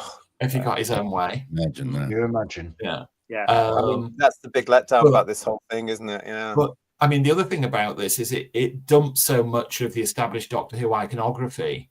I mean, you see the police box in Spearhead from Space, and that's it for the whole season. Yeah. You don't see the TARDIS interior. Yeah, you see the console. By the time it gets to Inferno, incredibly battered console. Yes. So, you know, the TARDIS is dumped pretty much from the off. And, you know, things that were so, you know, standard elements of Doctor Who were just not present yet. This is one of the greatest seasons of Doctor Who ever. Yeah. I think this season has prejudiced my view of Doctor Who because, as I've said 1,000 times, we got a lot of repeats in Australia. And I started watching with Tom and then Peter. We got their seasons, but then we would get rotations of Pertwee and early Tom. And this was the season where I really got into Doctor Who. So this was kind of a seminal season for me. How fabulous is that? So, I'm and about that. we got Silurians in black and white and everything. It was chopping all over the place. But it's influenced my perception of the tone of Doctor Who. So that's why I get so irritated when Doctor Who plays silly, because I was weaned on this, you know, and I'm like, this is how Doctor Who should be, serious and not serious. That's a fair point, though. You know what I mean? That is a fair point, and I can understand. Realism. I can understand viewers that were around in the UK at the time in 1970 who must have been around about the 9, 10, 11, 12 sort of age bracket that were watching this, having come off the back of Troughton. Yeah, I can understand why they got upset with what happened in later Pertwee years and into Tom's time. You know, because of where they must have been at that point with this first season. Because it's a gift this season, isn't it? It really is. It's a full-bodied adventure series. if you transplanted the tone of this into a modern series, it would be of the likes, as you said earlier, the X-Files or Ultraviolet. Remember Ultraviolet? Remember that series? I do remember Ultraviolet. That was good. So That was it would a cracking one, wasn't it? Yeah. If I was running Doctor Who, which I won't be, it would have that kind of tone, and probably nobody would watch other than me. I was going to say that as much as I loved the tone of season 7, could they sustain that grittiness all through the Pertwee era? Do you think? I mean, you've got to have light and shade. Yeah, you know, there's not much humour in season 7. Let's be honest, is there? You know, no, but John does try though, doesn't he? He does try with his little bits. Yeah, you know, I mean, they must have come off the back of this, and then they had the infamous "let's sit down and talk about what John wanted, what Barry wanted, what Terence wanted," because you can see the difference from immediately in Terror of the Autons part 1. Yeah, yeah. I mean, obviously you can't have it. It's got to have some levity. But that's why I just get so irritated when I hear people describe Doctor Who as my silly little show. That silly little show. That phrase. Who are you referring to? No, kidding. Don't answer that question. I'm going. This is I love this part of the conversation here. The Doc MD74. Don't call me Doc. Yes, us Aussies got the endless Pertwee and Baker stories. Loved it. They are my doctors. Yeah, lovely. And what have we got here as well? Inferno was where it all started for me. It's a special story for me, says Domgo. And Stephen Braddock saying Derek Sherwood definitely made season 7 in the style of Quatermass, as he didn't like all that space stuff. He wanted the scares and threats close to home, and boy, did it work. Yeah, for a few years I think it can, but I think it does get a little bit sort of repetitive. And he said in on-camera interviews, Derek Sherwin, that he was fed up. He said something like egg box and baker foil monsters wobbling around a chalk pit somewhere, and he was very heavily influenced by Quatermass. Was he watching Tomorrow People at that point? He was directly referring to Patrick Troughton's last season. Yeah, he was. You know, I think he was remembering the Crotons and the Quarks more than anything else. Oh, but it does show you, doesn't it, how you can, and I think Timkins is saying it here. It just shows you how you can take something that is so like it was during Troughton and change it so completely, and yet it is still absolutely, undeniably, unmistakably Doctor Who. That's right. You know, and yet that's something that they just can't achieve today. They aren't capable. No, they don't have the talent, do they? Ian? They don't have the gift. And the credit goes to Derek Sherwin for casting Pertwee in the first place. Oh my God, Michael Bryan. And spotting that potential. If it hadn't been for Sherwin spotting the fact that Pertwee could do everything, including the comedy, I mean that is one of those special moments in Doctor Who history. It's repeated with Tom Baker. You know, with those special moments where they sit down and they go, there's something there. Just to let you know, in case you're listening to this on the podcast, so what Ian was talking about there was Timkins has said to us, it's such a good example of how to change up the normal elements of a show while staying so wholly itself because of being rooted in the central character. Yeah, that's right. The character shouldn't change too much of the Doctor, but context changes. But the character should. The character has to stay the character, because otherwise, as we now see from today's version, you alienate your general public, you alienate your fan base, who'd suddenly realize, well, this isn't the same show because that's not the character I've known all these years. Put the character in all sorts of weird alien contexts, fine, but well, bearing in mind at this point the show is so young, it's only 7 years old, as we know, because we're celebrating season 7. They could have done anything they wanted, and it would have been hit or miss, but they didn't. They did elements of what they wanted, but kept that underlying, as Ian was saying there, that underlying feeling. This is still the Doctor. Yeah. I wonder what it'd be like if Ron Moody got the part. I was just going to say, incredible that John was second on the list. Yeah. And had agreed to stay on as Zoe. Yeah. Oh, yeah, that's true. That would have been interesting. Can of worms. There we go. But I mean, it was clearly a success because it was much more of a rating success than season 6. You know, the viewership there was a marked increase. So you know, Derek Sherwin had the right ideas to keep the show on the air. It could be one of these things, guys, where because we get this a lot today, don't we? But it could be a unique example of the times were changing, Mm-hmm. and Doctor Who changed with them.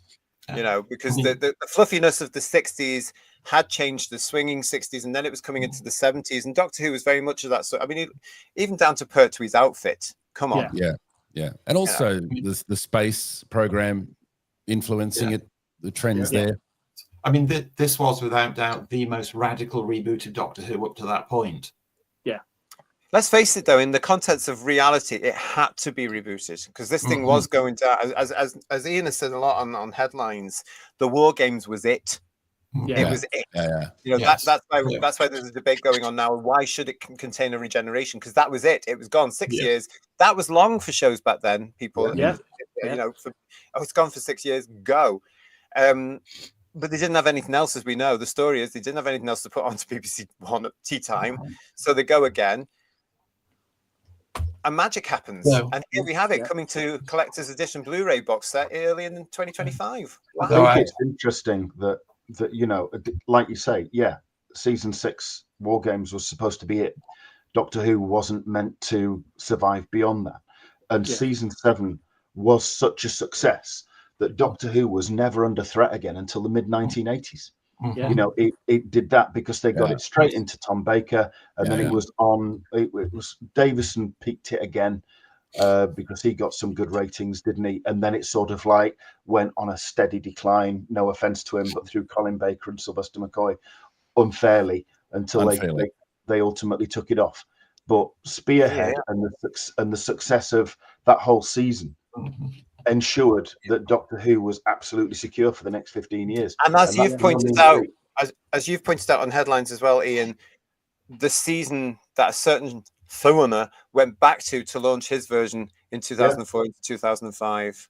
Yeah, you know. Here's one for you. He was a plagiarist all the time, wasn't he? Yeah. Bedwyr, you can take this one from Dirty Hamble. Has there been a season 7 John Pertwee figure from character? Well, I don't know if it's the same costume, but the sort of white shirt, black with a red trim was used in the Sea Devils, and we did have that figure as in a 2-pack with a Sea Devil. Yeah. So I guess you could say so, but that was technically a Sea Devil figure, so possibly not. It's the same costume bar the shirt. Yeah. The shirt. So it's similar, but it's the same technically it was a Sea Devil figure. There's a very nice bust made of a season 7 Pertwee, though, in the classic clenched fists on his waist in his season 7 costume. Trying to think who made it. Yeah, can't remember. I know what you mean. Yeah. I know the one you mean. Yeah. Oh, either Underground Toys or available from Forbidden Planet back in about 2013. Yeah, I bought mine in Forbidden Planet. Can't remember whether it's only that. We've got a question for you all here, actually, from Graham. Inferno episode 6 Cliffhanger, the best ever, folks. It's a good one. It's a good one. I don't think it's the one from Ambassadors of Death. Cut it open. That's a great moment. Yeah. I don't think it's the best cliffhanger ever, but it's certainly a very good one. It's a brilliant one, but I don't know. Yeah, I'd agree. I don't know if it's the best one, but trying to think of one off the top of my head from that season 7. It's definitely up there.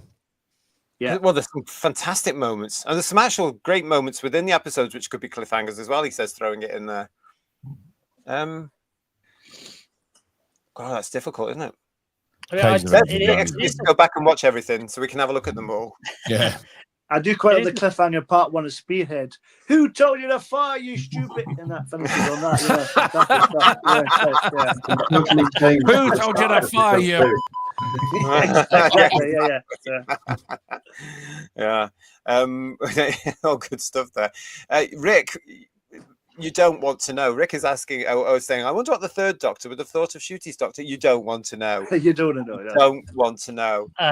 Given what Shootie had to say about the third Doctor, probably. Yeah.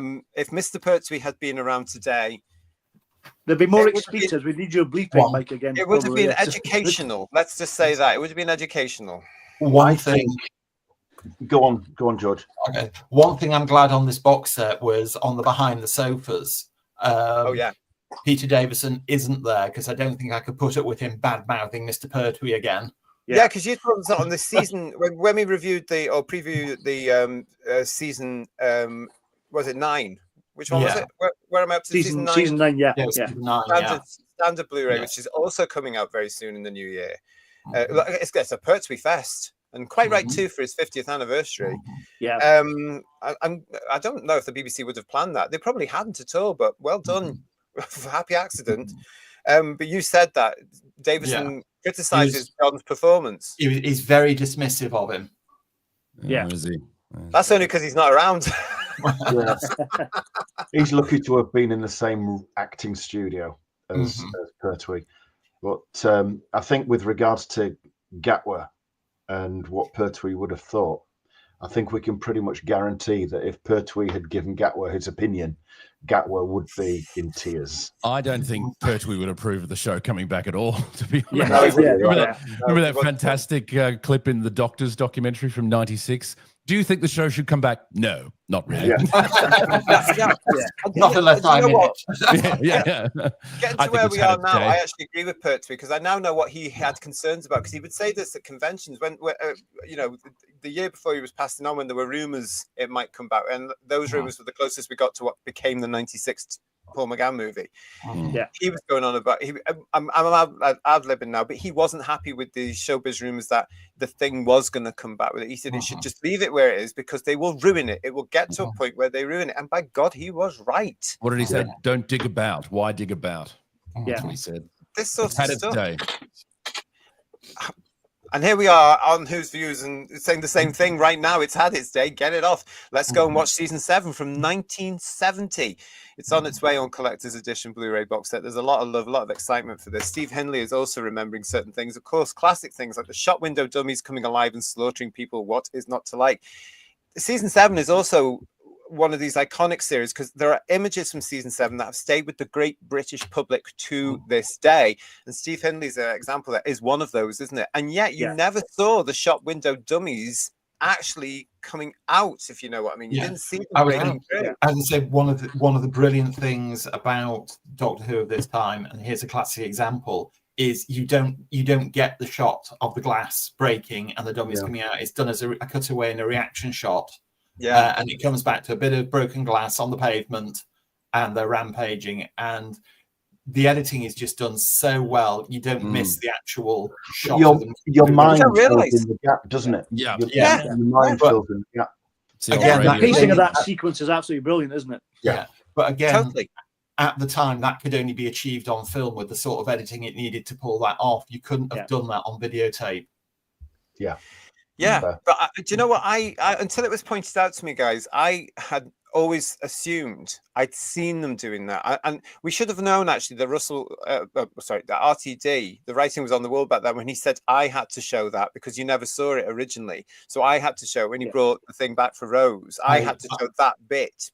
And it's not that effective, is it, in Rose? No, it was him that put it into my head, Paul. Where I knew it. Hang on a minute, what do you mean we didn't see it? So I went back to the VHS and looked at it again. Oh my God, he's right. But you're right, Ian. My head had suddenly said to me, as Robert is saying here, I must have seen season 7 on repeat, because I remember the Autumn Shop Dummies frightening me. I was only born in 1970, and I remember them coming through the window. It's amazing, isn't it?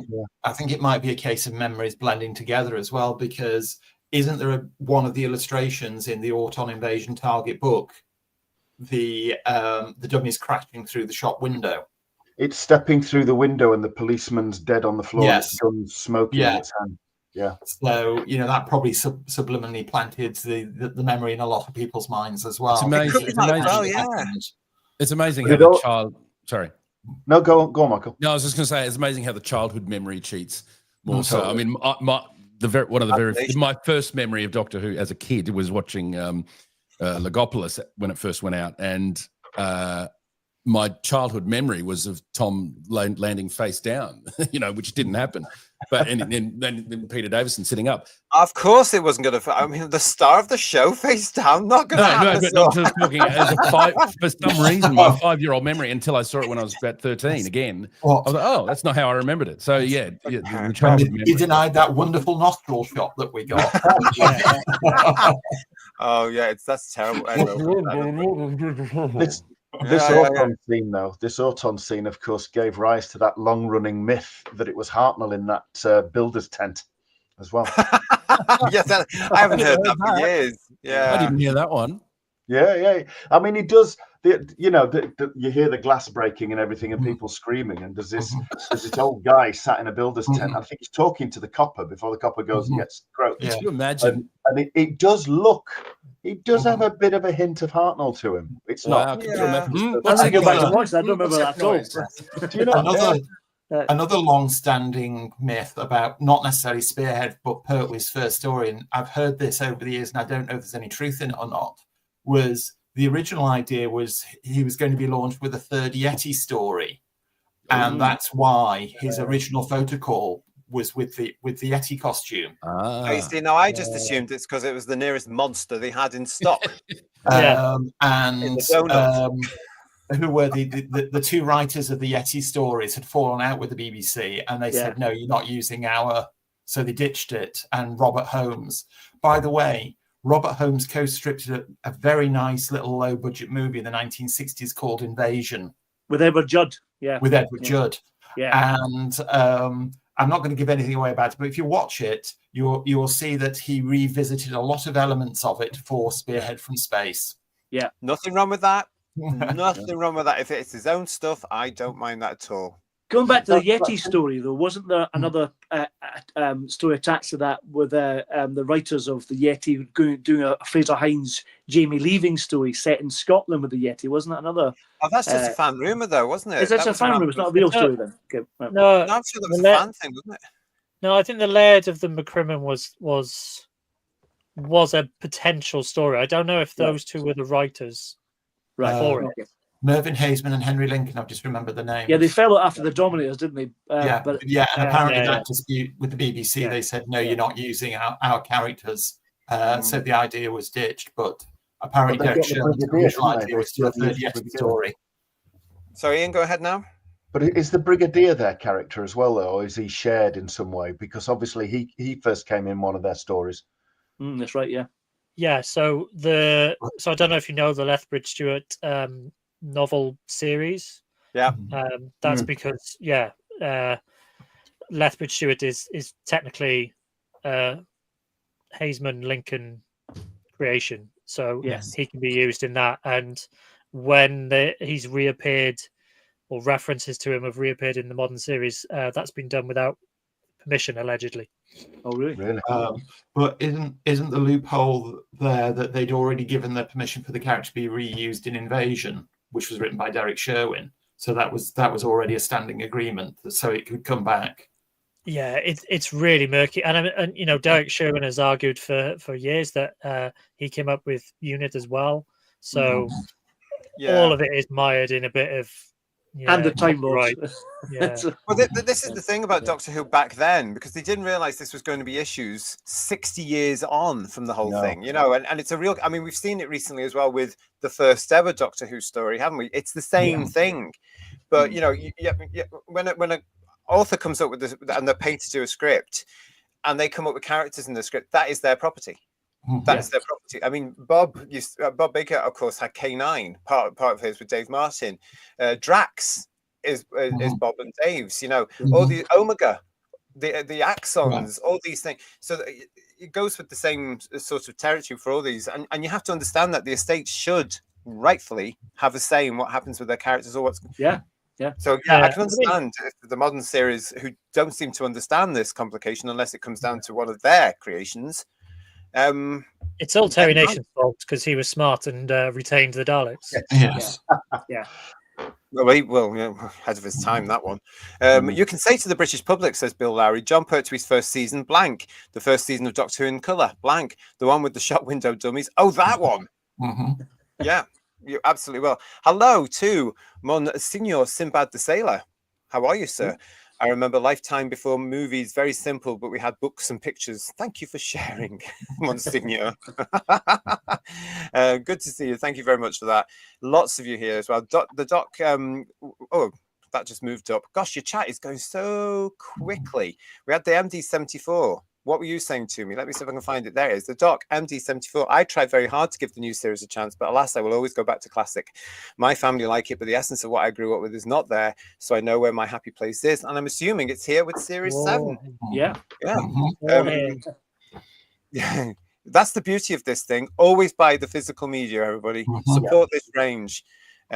Mark is saying to us, the shop dummies in Doctor Who were the British equivalent of the impact Jaws had on the American people.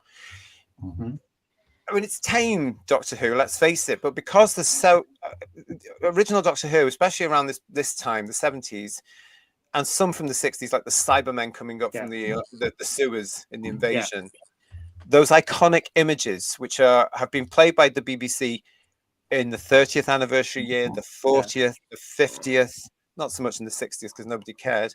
But, you know, it's a real case of those images are part of our culture. They're part of our history. That's what cements Doctor Who. Yeah. So when the British public don't necessarily see these things being done again or carried forward, they are going to think, oh, that's not really Doctor Who, aren't they? It's just a shame that the British public might not be going to buy season 7, isn't it, really, to remember what this is all about, you know?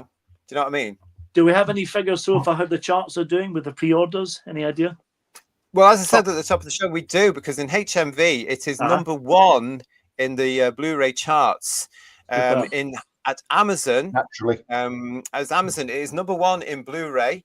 It is number 1 in the Thriller DVD and Blu-ray chart, and it's number 1 in science fiction DVD and Blu-ray charts. So again, huge. And guess what? It's going to happen again. And it also, in a sense, knocked off season 8 in the Blu-ray charts.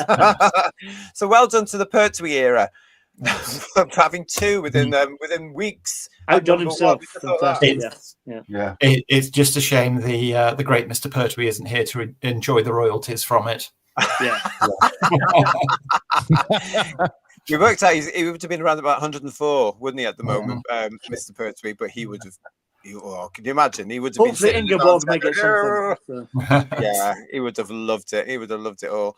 The original Auton and Spearhead in the forest tracking the sphere is terrifying. I have to say, yes. It really is. It really is, with its blank eyes and everything. It's not. They were superior to the Autons in terror of the Autons. That's the real benefit of Blu-rays. You can really see kind of that detail of kind of like mesh behind the eyes, and it's really effective. Yeah, it's like in response to that, Russ Morgan's with us saying, because this is Thriller. Yes, it absolutely is. Season 7 is Doctor Who does Thriller. Yes, and the Autons also wear the Cyberman boots from the Invasion. And they use the same factory of Tobias Vaughan as well, which is handy. But that's where the boots came from, I think. Yeah. I call it ingenuity from hard-torn BBC staff. Well done them, I say. It's like Alien Airbnb. If you want to invade the planet, that's where you go. You know? They've all done, haven't they? They all did it. Here we go here from Paul Richards. I've been hearing disturbing reports that Blu-ray players will be phased out. Hopefully not. I've pre-ordered my season 7. Who's saying that to you? There's still too much money in Blu-rays. But LG have announced that they're not making any more Blu-ray players, but they haven't made a new Blu-ray player in over 5 years anyway. They're just selling off existing stocks. And look, you can still get vinyl players. They'll always be. I was going to say, you know, about 30 years ago, I was part of a generation that fell for a certain music industry of the United Kingdom telling us, we're not doing vinyls anymore, public, whether you like it or not. We're not going to do this. We're not going to make this. Tough titty. And then some of us went and sold practically all our entire vinyl collections, and now we're recollecting them. For hugely extortionate prices. $49.99 for Violator from Depeche Mode, didn't it? Like kittens. Oh no, they're like $80 here for Dark Side of the Moon. I'm like, you're kidding. It's ridiculous, isn't it? It's absolutely, it's awful. We've got a super chat here from Lex. Thank you very much, Lex. Peter Capaldi and I. Peter Capaldi was the same age when John was Doctor. Oh, I see. So Peter Capaldi got Doctor at the same. Yes, he did. Yeah. And of course, Peter Capaldi, huge fan of this season, isn't he? I bet I remember seeing a Peter Capaldi episode. I can't remember which one, but he wears a replica of John Pertwee's season 7 costume in it. Is that Money on the Orient Express? I think that one. Is it? I was going to say he's on a train, so that's the one. The same tie, yeah. So, I mean, as you guys have mentioned him, go on. Peter, hang on. Keep it there. Let me just zoom you in. We're zooming in now, live to Bedouia in Bedouia's place. Is that a yo-yo? So Oh. this is Peter Capaldi's yo-yo. Oh, Did you Wow. nick it? I didn't nick it. No. he just You borrowed it. did. It's fine. It's okay. Where did you get that from then, you thief, you? I paid a lot of money for it. Did you? More than You you'd didn't do a expect for perky yo-yo. on it then, no. So. Yeah. Has he signed it? No. All right. So where did you use this? Because I don't remember him having a yo-yo. Kill the Moon. Oh, well, that's why I don't Oh, remember. yeah. Oh, him that's having a right. He yo-yo. did the old gravity test. With the I take it- while the gravity's still working. Yeah. And, I take it that was a reference to Tom then. Yeah, Yeah. of course. Yeah. The so moon's an egg. that's it. Because it's yellow. Mhm. It's very much trying to mirror the one from Yeah. Genesis and Tom's first Ark in series. Space, wasn't it? As Ark in well? Space, yeah. Just a I- simple I- gravity Don't reading. you mean Mavity instead of gravity? No. hey, stop it, It you. wasn't Maverick Get him again, off. though. Get him off. Get him off. Knock it off, Ian, you tinker, you. Right. Absolutely. That's just Stop it. something that's on my desk at the moment. No, That's yeah. cool. That's Physical cool. media is is cool. making a comeback, says Dirty Handbook. Now, that's just straight. I was reading that just this very week on Monday in some piece of nonsense, and I was thinking how they were saying that this year the number one gift in the United Kingdom for young people, and that goes from around about the age of 8 to 15, 16, 17, is vinyl. It's Yeah. vinyl, the number one gift in the UK this year. And they were also saying that's obviously having a knock-on effect to things like Blu-rays and stuff. The success of steelbooks is taking the industry by storm, because the steelbooks, whenever you bring a steelbook out, it goes more or less to the top of the charts. And that's why the BBC Studios are continually bringing us Doctor Who ones. So when we laugh and I say to all our Who viewers, what's going to happen when the season box sets are complete? And they come back with ideas such as, there's going to be steelbook versions and they're going to have box sets They've of already done it. eras. Of course they are, actually. It's going to there. Yeah, It's my already wife been just done. My wife Hey? just bought her. Sorry. No, my wife just bought her 15-year-old niece and nephew vinyl. So Wow. Yes, it's the number one Christmas. because that's gift. what they wanted. Was it the Pescatons or Genesis of the Daleks? Yeah. You're the Pescatons. It was actually the sound effects. It was actually the sound effects. Yeah. But so let's go back to see what else is on this thing here. I'm actually regular Who viewers will know I actually don't mind the behind the sofa thing. I quite like watching. I tend to go to that first, everybody, and I quite like watching stories that they don't know. Now Matthew Woodhouse, we know, will know these stories because he's a Doctor Who fan, But I'm. It's going to be interesting to see Katie's reaction, I think, to season 7. Yeah, that'll be nice. Well, Katie and Caroline became big friends in real life, so I'm sure it'll be quite poignant for us seeing them. Yeah. Which one of them is not a big friend with Casey? Mhm. She's just that sort of person. It doesn't matter what era from Doctor Who you're in, she will befriend you, won't she? And from the original lot, I mean, her and Liz got on famously. Wendy with Katie, even Debbie and Katie. They were trouble when you got them in the same room. Remember? Exhausting thinking about it, actually. but I think that's quite interesting. And then to throw in the mix there, Jeff Beavers. Daisy Ashford, I don't know much about. I haven't seen her on stuff, but they did this with Sadie, didn't they? Liz's daughter. Yes. Yeah. Well, like Sadie looking very, very like Liz, Daisy looks very like Caroline. Yeah. She's certainly her mother's daughter. Not to promote Keith Barnfather's work, because he's won more than enough awards, but he did an interview with Sadie Miller and Daisy Ashford, the daughters, and it is really good. I would highly recommend checking it out. And here she is sitting on this behind the sofa. With these guys, so that's behind the sofa. What we got here, Mudcrab saying to us, back about a decade ago and still had street cred and following the local music scene. The bands were all doing vinyl single releases. My take was you couldn't just digitally copy them and share. Well, the thing is as well, they're bringing the cassettes back. You may have seen the cassettes over the last couple of years sneaking back in. All the big artists, your Beyoncé's and all the new lot, they tend to do all this sort of stuff as well. So I think Blu-ray is going to be safe for a long time yet. Dalek Lives Matter is saying to us, streaming is a con and a fad. It is. Yeah. It really is, because they can take things away from you after you've paid for it anytime. Yeah. I mean, or they can just take things away from you. iPlayer. Or edit them. Yeah. Editing's the Edit worst. them. Yeah. It's just not. It's not yours. You don't own it. Yes. I mean, you don't own the copyright, obviously, but you don't have your tangible piece of media. It's the same with Apple and iTunes and things like that. Songs you buy on that, you don't own that. You're leasing it, and Well, it's true, isn't it? But at least when you've got something like these beautiful box sets, it's yours, and you've got it till the day you drop. Really, if you want it to be. I'm looking forward to Inferno on Blu-ray. My favorite Third Doctor story, says Paul Richards. I seem to remember, Paul Richards, you've told us that before. So that's nice to hear again. Virtual Baz is with us. Casey, Miss Manning, if you're watching us, because I know she pops in every now and then, avert your eyes now. Virtual Baz says, a score for Casey, I'd give her 1. You're outrageous. Absolutely outrageous. Lex Kane is... That's not out of 10, though, is it? Let's be fair. We love the Manning. We love the Manning. we love Lex is also giving us another super chat here. Thank you so much, Lex. I think 4K will be next for Doctor Who collection. I don't think so, Lex. I don't think they'll be able to work their magic on that one, personally. It gets to a point where it's really not meant for that. It'll be Spearhead from Space again if they do. Let's face it. The only one that could potentially do it would be Spearhead from Space.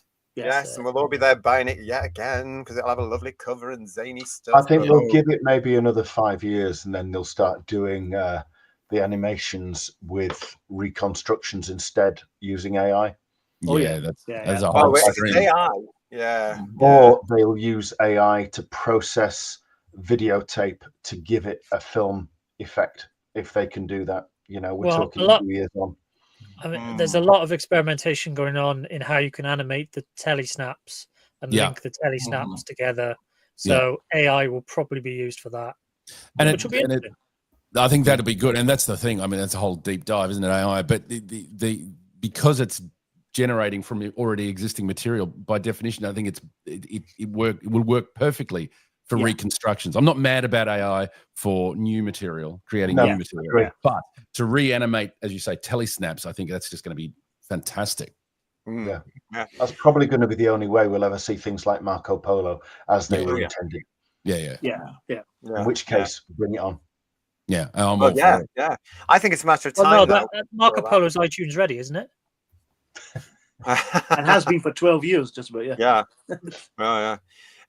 Anything else that you guys are really looking forward to on this? I mean, for me, the standouts are going to be, apart from Behind the Sofa, the 4 new documentaries. I'm really excited to hear that they've done something for both Nick Courtney and for Malcolm Hulke.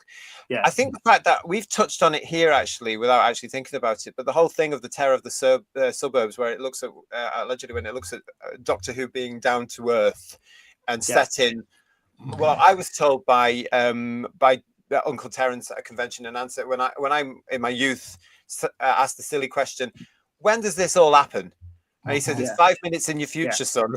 I reckon that documentary will start with Pertwee saying there's nothing more sinister than finding a Yeti on your toilet and tooting Beck or something like that. That'll be the first part you'll see. Oh, it's a great question for you all. We'll come back to what you guys are going to look for in a second, but we've got one from Dalek Lives Matter for you all. Do they edit any of the new Blu-ray collections, or are the episodes left intact? Now, this is a great panel to ask because 4 of us, or 4 of the panel, actually get these limited editions. Michael and I wait till the standards come out, as many of you do. Legion of James, everybody else that's in it, many of you do. So we're going to be waiting for the next 20 years to get season 7 on a standard edition. But the guys, those of you that get the limited editions, can you answer Dalek Lives Matter there, please? I can come in straight away. They edited your DVDs. Yes, some of the DVDs are edited. So little errors and fluffs and things like that have been removed from the episodes or tweaked or whatever for DVD release. And going back even further than that, some of these supposedly unedited VHS releases were edited as well. I was gonna say there were certain snips, weren't there? Hang on to your film canisters, folks. Why? The BBC never did. It's a good job I've got 16mm prints of those 97 episodes up in my loft. I know. Oh, that reminds me. I must bring out the Feast of Stephen for Christmas. Oh, please don't. I'd rather watch that on Christmas Day than what's coming out, I tell you. That's true. Very true. Yeah. So I hope that's answered your question, Tyler. Like, the fact is that I mean, this has been a great conversation down the pub in the old days when the VHS is coming out, with certain fans who are older than me, especially, saying that's not quite right, or that didn't happen in Morbius, or this isn't quite right in Inferno, or we're never going to get them as they were broadcast unless you've taped it on VHS back on the day, really, because it's been twigged too much. Some of the episodes in the season 2 box set have been very, very slightly trimmed to take out what were studio fluffs. But aside from that, as far as I'm aware, everything released so far has been complete. That's not just exclusive to Doctor Who. I'm a big fan of Dad's Army. They've done that with Dad's Army stuff as well on DVD. They did it with Hitchcock as well, didn't they? For whatever reason. It's in there somewhere. They tried to justify doing it because the Hitchcock fans came back saying, no, you put it out as he wanted it out, which you should, because that's respectful. Yeah. So the Chase is a really good example. Not to denigrate Richard Martin, but there were some issues with his directing. Certain episodes. So if you were to dig out your VHS copy of The Chase, yes, you'll see slight differences to the DVD version. And as we've mentioned before, the infamous shot of the Zarbi bumping the camera in the Web Planet has vanished from the Blu-ray release as well. Yeah, you see it rush towards the camera, but the actual bump goes. I haven't got there yet on the season 2 standard edition release. I haven't got there yet, but I'm going to miss that. I know I am, because that was always hilarity. Yeah. And do you remember at certain conventions when they would show that, everybody would go, "Yeah!" I'm going to miss that. I'm going to miss that. I saw Katie and Nick Courtney at a convention in Sydney back about 1990. Katie spent the entire panel sitting on Nick's lap. Yes, and there's photographic evidence of that one, isn't there? Yeah. She was quite good at that, wasn't she? And he didn't seem to mind at all, strangely. Well, yeah. And Smiley People was with us. Hiya, Smiley People. I seen Katie Manning in my hometown. I was so shocked. She was doing a play in the local theatre. I felt like I'd seen the Queen, and I love a good Queen. Great show as ever. Thank you, Smiley People. I was lucky enough to meet Katie for the first time in Brisbane in 1990 with John, and I think it was, and Katie, if you're watching, correct me, but I think it was the first time the two of them had been together publicly since she left. And it was quite moving. It was quite moving. It was lovely. Oh, that's especially when lovely, she surprised him on stage. He knew she was coming, but she came in a little early, and John was just beside this is where it's going to be interesting to see where they've got this convention footage as well, because I quite like this, because they've been doing this a lot on some of the Doctor Who's, and they did it on the Blake 7 box set as well, where they brought in this convention footage, and I wasn't quite sure I'd like it, because these are from conventions back in the day where it was all quite homespun and it was quite cozy and it was all very slow and boring. However, because I was there, it takes me back to that, and I preferred that approach, really, where it was a little bit more casual, because none of the shows were on air then at that point, so everybody was a little bit more relaxed. It's nice. It's so polite, So I'm very interested to see where this convention footage comes back, because I don't recall. Correct me if I'm wrong, guys. I don't recall all of them being at a convention at the same time. Don't know. The Pertwee gang, you saying? Yeah. I certainly never saw Katie and Caroline on stage at the same time. Panopticon was probably the closest, wasn't it? 93. Maybe. The memory's cheating, as John used to say. Yeah, there was that big reunion where The Demons was filmed. An old one. Old one. I mind that. The Keith Barnfelder, Return to Devil's End, that one. Yeah, but Caroline wasn't there, was she? No, I feel like the unit crew definitely got together on the odd occasion at a convention. Only when the pubs were open. But I don't think Katie or Caroline was at all of them. No. I can't remember. Somebody in the chat might be able to know. Yeah. Or if you're watching this on playback, let us know. Yeah. Well, memory is don't forget, all through those years, Katie was living in foreign parts. She was. Yeah. Mhm. Yeah, true. She was. I hope not Steve Hinley. I've heard that on the Infernal Blu-ray. Sir Keir Starmer's face is on the Unity and Strength posters. It would fit right in, wouldn't it? It certainly would, yeah. I was wondering. It'd stop being science fiction, wouldn't it? It'd be. How are you guys going over there? I was wondering why the box set has got a higher certificate. And actually, Uncontained was wrong. It wasn't 5 minutes in the future. It's actually set in 2024. I'll pop it. Well, I would argue I was going to say no, never mind. Did they cut out the eeny, meeny, miny, mo? Asks Problem Being. I don't know. That's Toymaker. On Toymaker. Yes, it did. Well, they trimmed it. Yeah. Yes. Did they? And on Did the It all goes on mute the- at that point. on the audio version, it's I think Peter Purvis does some narration over the top of it. He It's- coughs over it. I think like that for a bit. Yeah. That's all gone above my head. Why? We'll tell The you off next line camera of later. eeny, meeny, miny, Oh, moe. okay. Let's yeah. Oh, well, tell me after, because I'm so innocent, aren't I? Who viewers? Well, I don't know. It's just a rhyme from me. Oh, right, okay. I think it is still on. Is it still on the original soundtrack release from like 2000? Yeah. Oh, from Was it? 2000. I don't know. I haven't got that, but I've got the original one from the 90s, whenever it was. Was it 2000? I seem to think Peter Purvis does some narration over the top of it, and it obscures it. Yeah. You can still hear it though, can't you? I'm sure I hear it. Again, it could be one of these things that I know it's there, so I'm hearing it. I don't know. How weird. I hate it when they alter or cut anything from the original broadcast as Paul Rose. It should be illegal. It damn well should be. And when I'm Prime Minister, it will be. Actually, at one point, it doesn't look like there's any CGI makeovers for any of the episodes on this box set.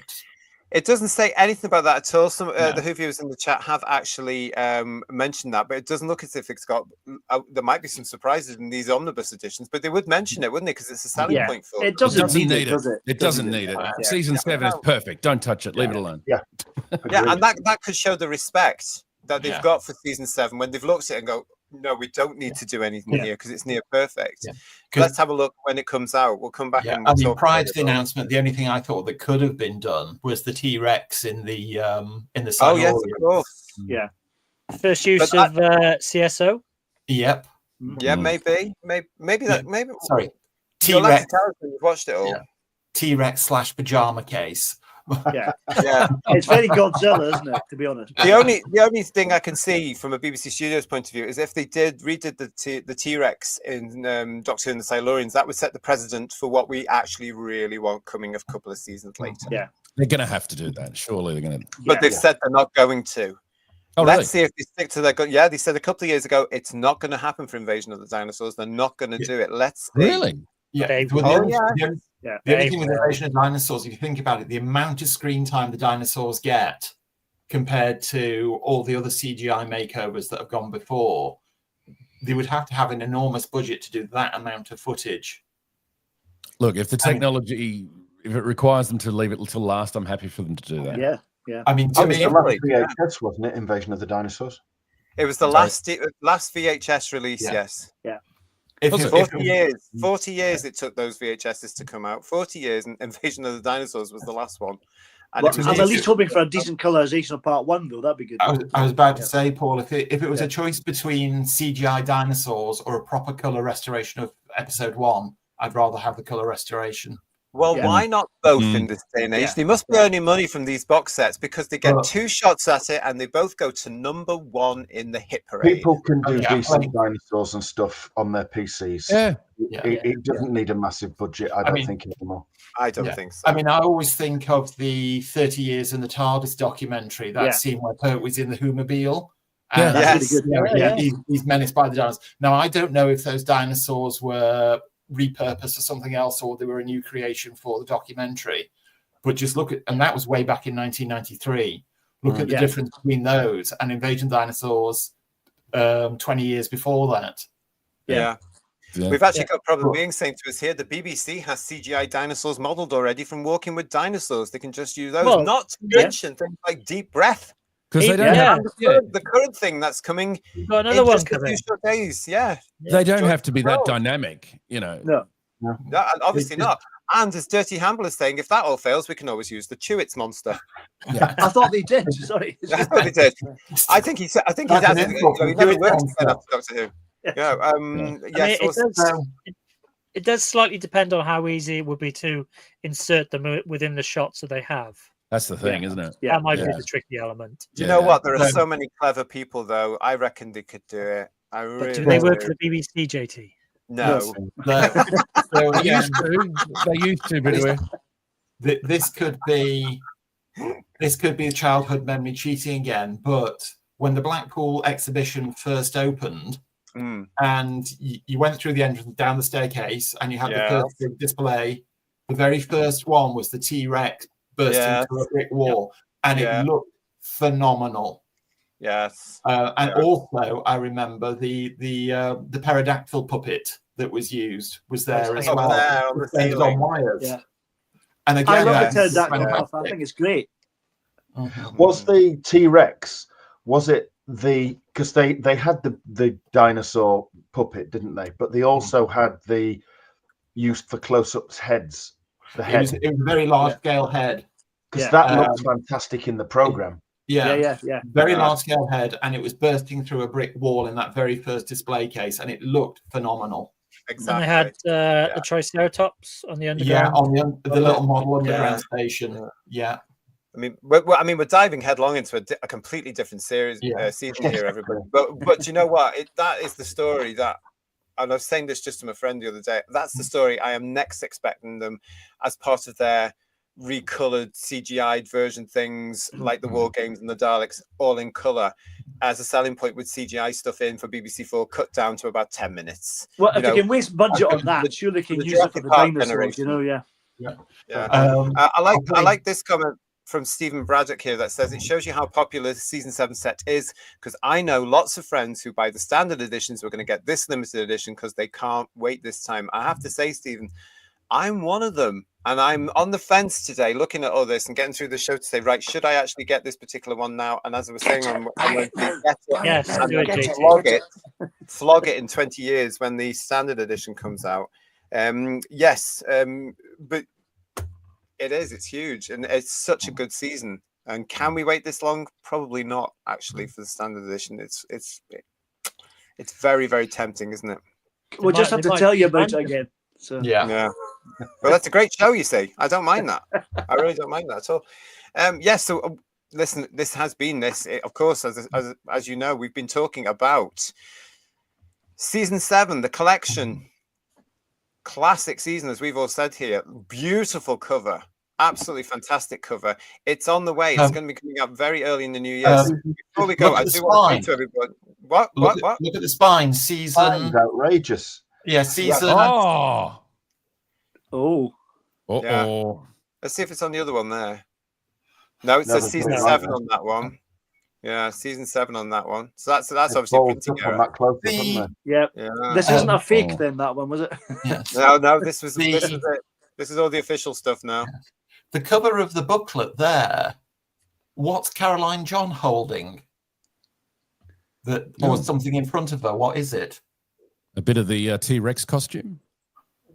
I'm not sure. A swish of the tail, perhaps, or something. I'm not sure. It's nice to see her on the booklet as well, though, isn't it? Mm-hmm. Yeah. That's a great shot with the Silurians on it as well. Really nice. Oh, I'm looking. So, is it the hand of a Silurian in front?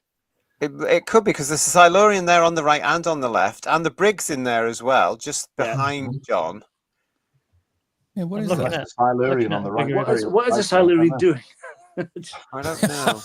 We're all thinking it. We're all thinking all these mysteries will come to light when this thing comes out. Before we go, I want to say to the panel as well, what the standout things you're looking forward to on this then? Go. We'll start with Michael. Inferno. Inferno? Okay. I just want to see what they've done with it. Yeah, that's because it's my favorite. George? The Nick Courtney documentary, and hopefully the colour restoration on the Silurians and Ambassadors.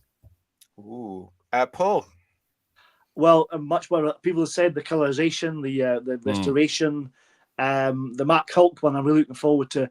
But the Nick Courtney one, if it's as good as the other documentary like J&T and Graham Williams, I'll be crying by the end of it, I'm sure. But looking forward to that. Yeah. I was going to say if it's as emotional as the one they did for Liz. Yeah. Yeah. Let's not some of them are a hard watch, aren't they? Yeah. And the John Levine interview as well. I'm looking forward to that too. Yeah. That's him. And hopefully that fabled audio commentary that Pertwee allegedly did for Spearhead from Space might crop up as well. That'll be cracking. Yeah. Third Doctor, Ian, what about you? Spearhead always, even though I've seen it hundreds of times, I'll never tire of it. And a new version, new in inverted commas. Silurians is a stunner. I'd love to see what they've done with the tidying up on that. The special features, of course, but there's a Matthew Sweet thing. Yeah.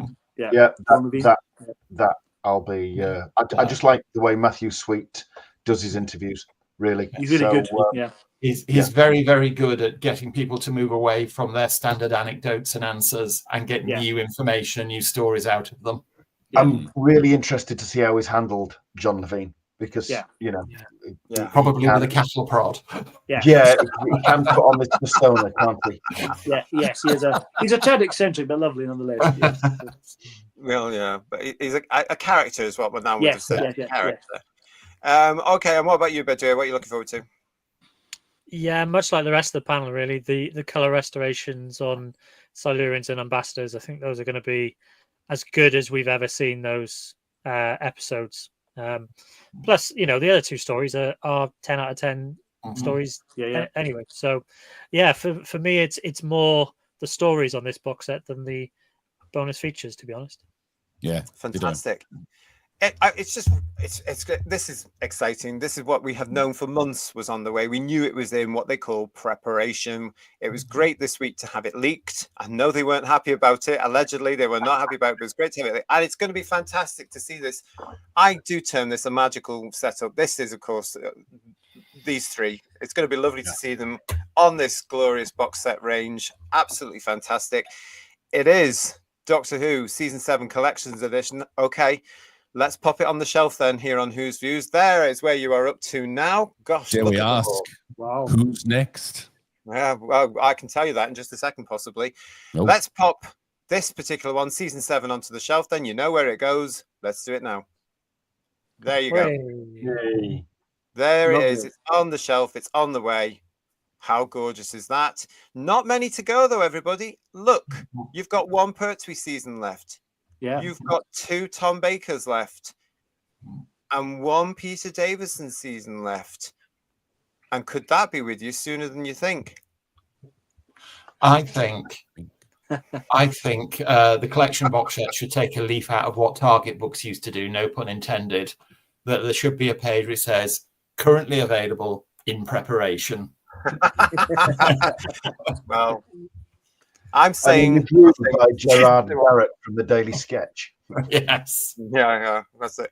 Listen, thank you everybody for joining us for this edition of Merchandise Paradise Live, where we've just celebrated Season 7 coming your way very soon on Collector's Edition Blu-ray. Get your pre-orders in if you haven't already. Wow. To Michael, to George, to Paul, to Third Doctor Ian, and to Bedouin, thank you so much for giving up your time and coming to join me to celebrate this. So how excited are we? We are just like little boys all over again, aren't we, as usual on this show? Absolutely. It really is.